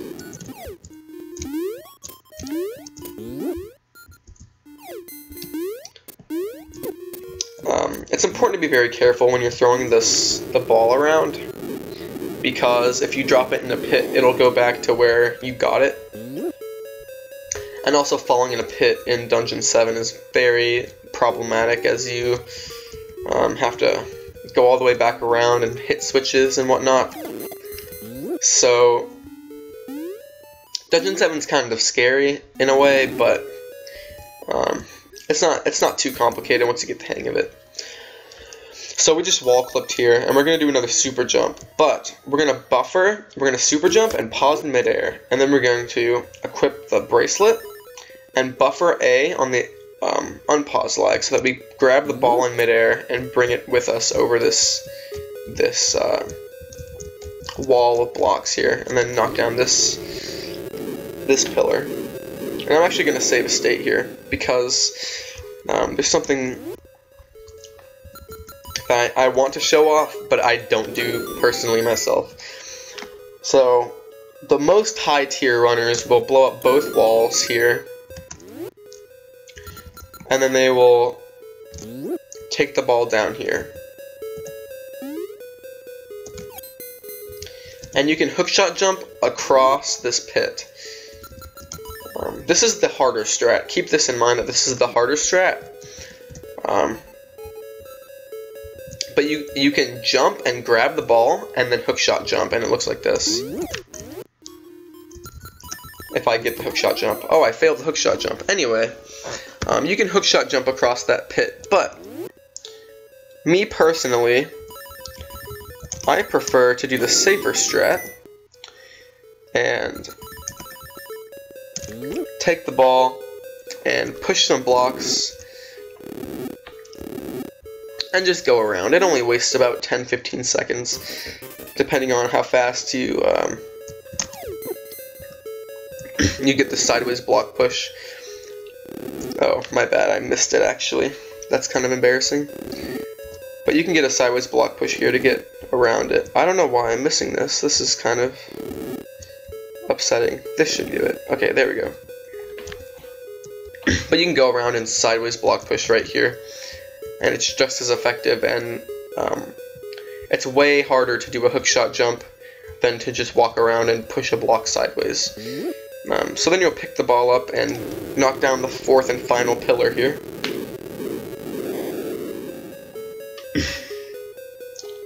And now we do an interesting trick I discovered that saves about 15 seconds. I like to call it a hookshot clip. And basically it's excuse me, it's hookshotting on the final frame that the block will allow you to go through it, and you will actually hookshot to the opposite side of the block, and you could clip through it. So this is what that looks like. I'm going to pause buffer it. But basically, you want to look for the first frame that the block is on its final pixel away from you.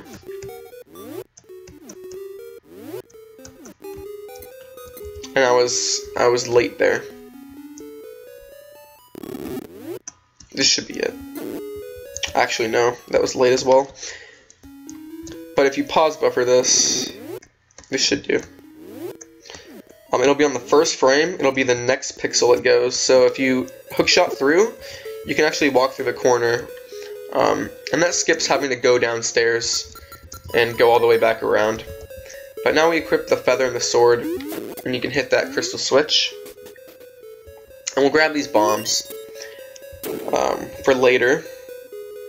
And this is the coolest thing I think is in the entire run. So, normally, what you'd have to do is get the boss key by fighting the Grim Creeper boss here.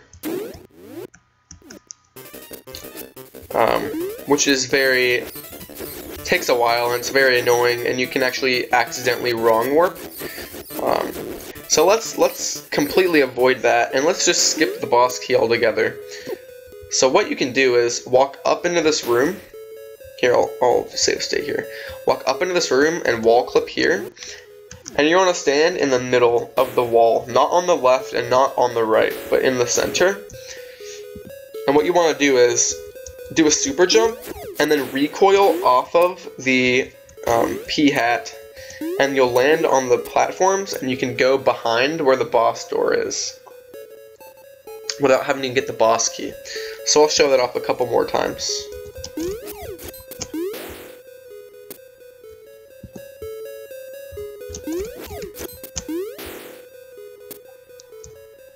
And it might help some people to mash on the second slash. But if you get hit by the beam, you may actually fall off. In the event that you do fall onto this side, you can do an unclipped or a non-clipped super jump back over. But as you can see, it's a lot of trial and error. But eventually, if you just keep going at this, you will make it back onto the red platform. But I'll just do the hookshot or the boss key skip one more time, and then you can equip fire rod and hookshot, and make your way to the end of the dungeon. So this boss fight's pretty fun.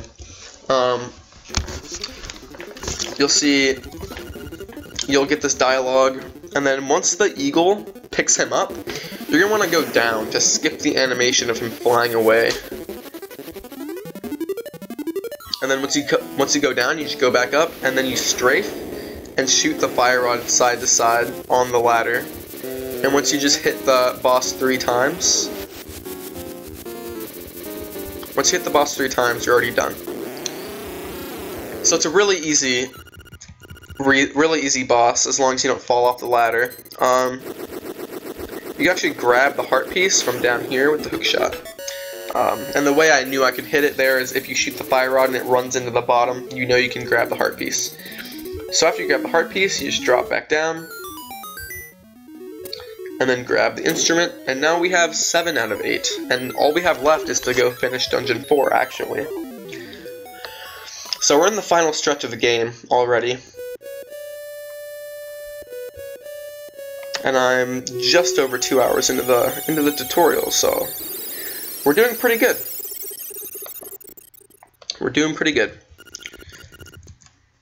So after doing Dungeon 7, you just walk straight down, and you'll fall into this pit, and then you just swim out of here. Keep in mind, though, if you accidentally dive, you'll pick up a heart piece. So don't dive, just swim. Just mash A, not B.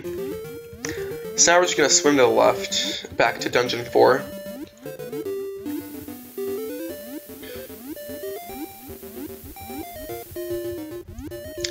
upon entering Dungeon 4, we're going to pause, skip the text, and equip Feather and Bracelet.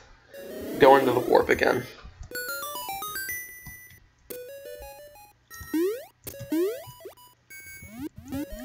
And now we're going to come across the infamous patterns room. I would have the patterns on screen, but we don't do them anymore. So we're going to go down here. Shoutouts to Flynn, by the way, for finding this strat. And we're going to lift these pots. And this is kind of like the Dungeon 7 hookshot, or, boss key skip, except it's a lot easier. And we're going to super jump off this wall right when the P-hat lifts off the ground. And I'm going to show that again.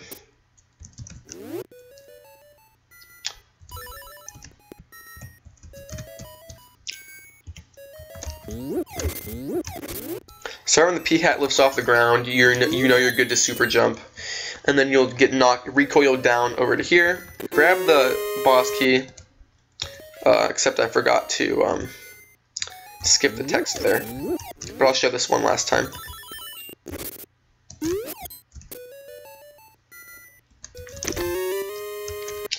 And then we're good to go fight the boss now.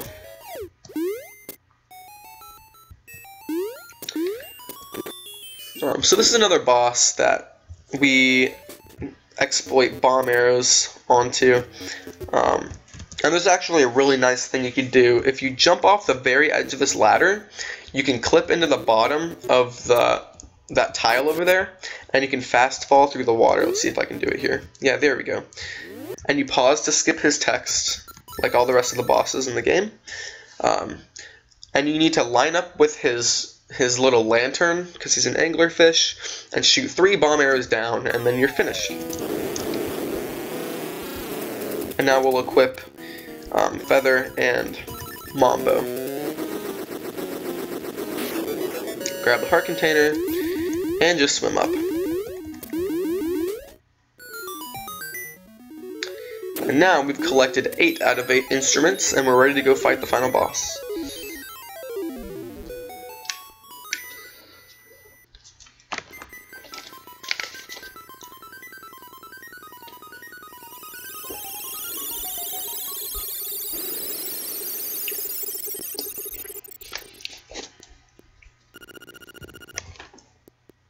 So you play the Mambo, and then we'll make the final stretch up to the Windfish's egg.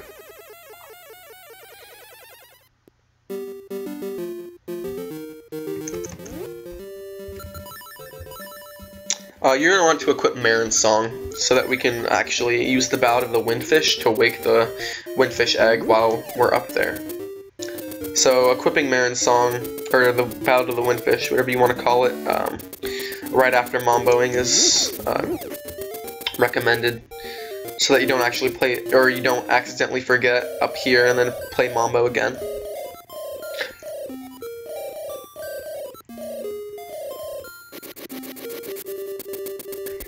So now we equip the ocarina with the first song and play it up on the screen, and we'll get this final long cutscene.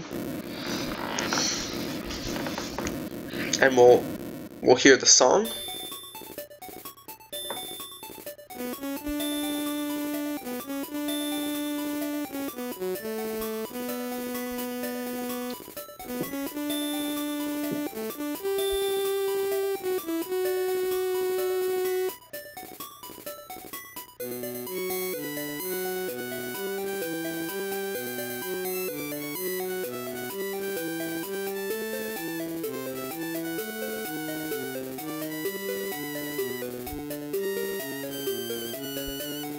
So now the song is closing down, and mash this owl text with A, or whatever button your ocarina is not on, because you don't want to play the ocarina again and waste a little bit of time. So we'll dash into here, and we'll equip bombs, and the reason why we need the bombs is for a text skip that you can potentially get. So now, if you didn't know what the letters on the left side of my screen meant, the LLU, RRU, LU, it's the pattern of which direction to go through this little maze. You want to go left, left, up, right, right, up, left, up. And that's what those letters mean. If you just memorize the letters, it's not that hard to figure out after that. So now we're at the final boss, or right before the final boss. And we wanted bombs because if you spawn 2 bombs frame after frame, you can skip the text at the beginning of the boss fight. And I'll show you the text first. So you get this dialogue. It lasts about 10 seconds. Maybe a little bit less. So you get that dialogue, but if you do it fast enough, I didn't get it there, but if you get it fast enough, he spawns in an odd location, there's no music, and you also skip the dialogue, so it saves a little bit of time. But for the sake of this tutorial, I'm going to just get the dialogue, so they don't have to grind out getting the dialogue skip. I'm going to go ahead and equip sword here as well.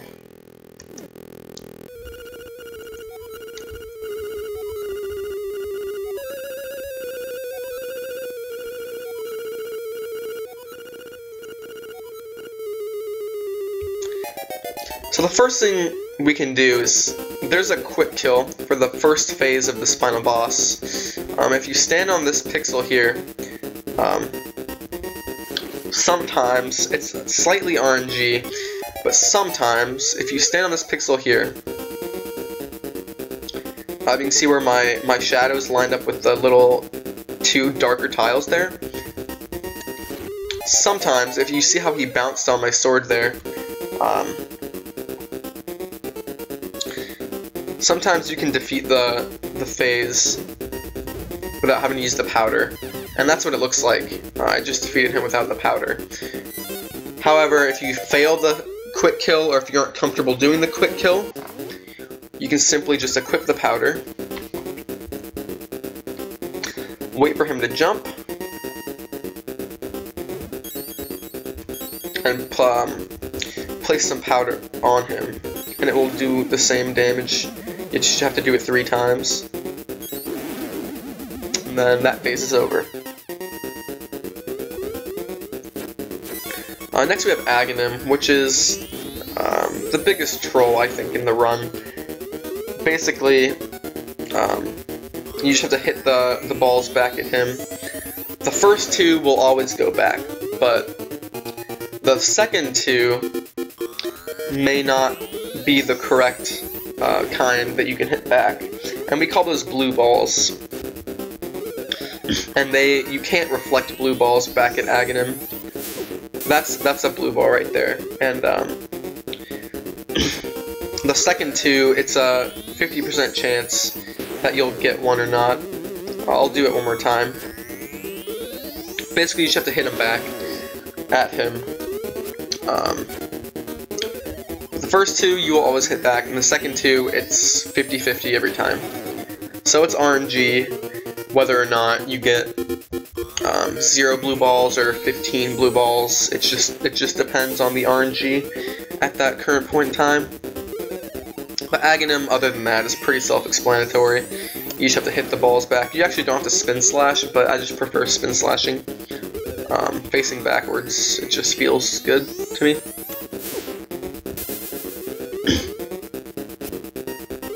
So I've gotten, I think, 2 so far. But as you can see, I got much worse luck this time around than I did last time. There it is. So this next part is pretty fast-paced. If you just line your sword up somewhere in this area, and then spin slash and slash 16 times, you can defeat the Moldorm phase very fast. I like to line my sword up on this pixel, or around this pixel. and then you spin slash whenever you see Moldorm's eyes appear.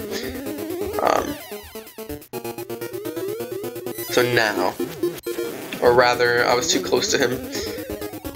My sword wasn't in the right place.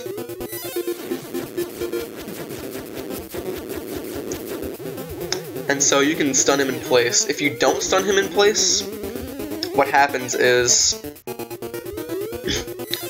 he can run around like the actual Moldorm boss from Dungeon 1, and you'll have to slash his tail. But this quick kill is it's pretty easy and pretty convenient.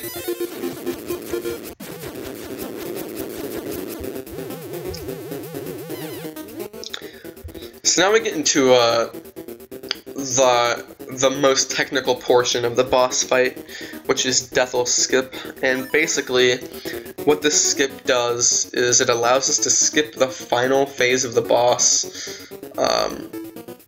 basically by confusing the game into thinking that one of the bats that Ganon spawns is the final phase. So, there's two ways of doing this. You can buffer it, or you can do it unbuffered. And first I'm going to try to do it unbuffered. I'll show you how to do it really fast. You can get some hits in on Ganon beforehand. And it looks like I'm late, but we'll see. Yeah, I was 1 frame late there.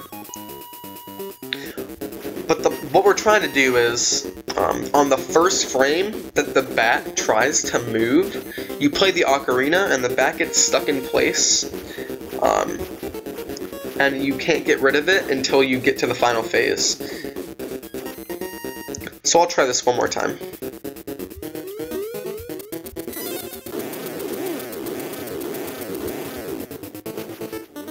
This one might work. So I pause, and based on the first bat's position near Ganon's fingers, I know whether or not I might get it. And you buffer Ocarina, and if it worked, okay, you can see that this bat right here is stuck in place. So that was unbuffered Rooster Skip. So now if we kill Ganon,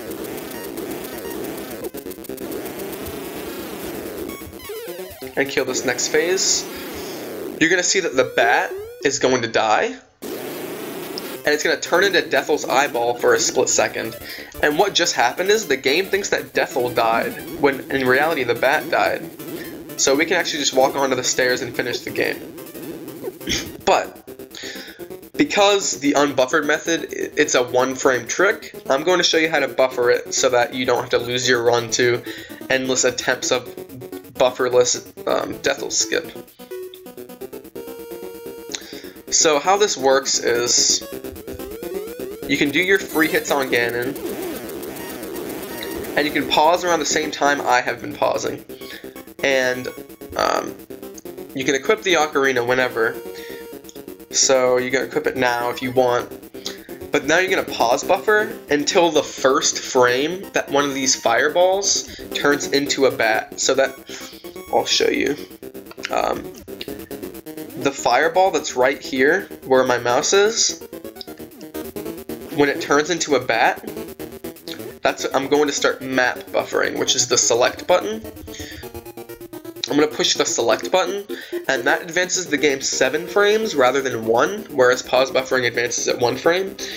And that will set you up to be on the perfect frame, and then you buffer Ocarina and you'll get it. So, we'll pause buffer, and there's the frame. So the bat just appeared.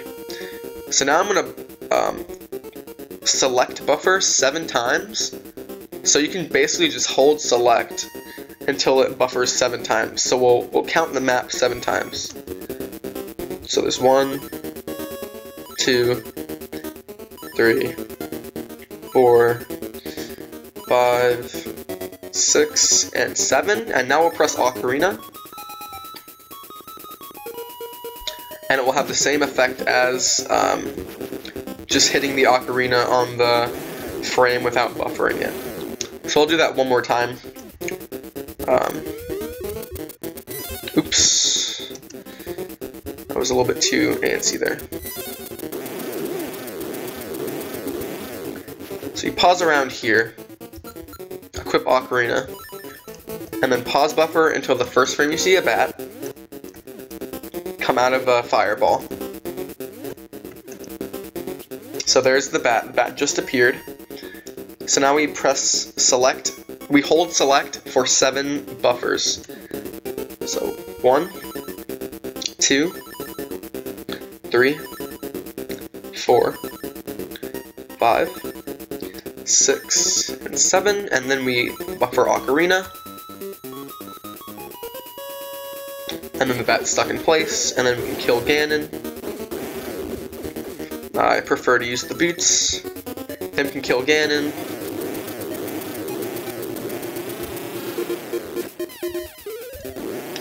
Oh, but just keep in mind when you play Ocarina there, do not use Mambo's Mambo or it will actually warp you out of the boss fight. But once you do that, you just smash through this text box, go on the stairs, and timing ends when the screen turns to white. And that's it, man. You just completed Link's Awakening DX, no save and quit, wrong warp, or out of bounds. So you can mash through this text at the end, and I'll get us into the credits, and then I'll say some closing words. But before that, I want to drink some water and mash through some text.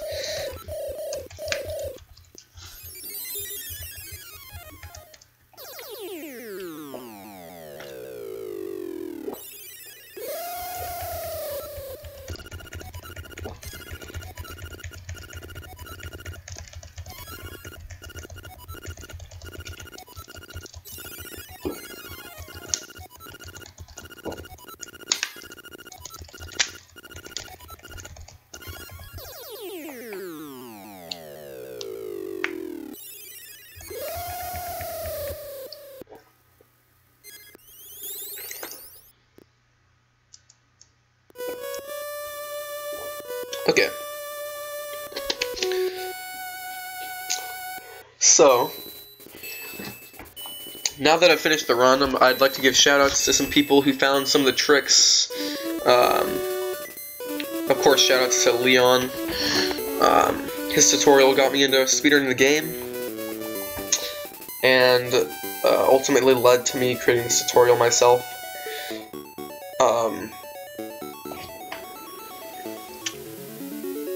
Flynn, who found the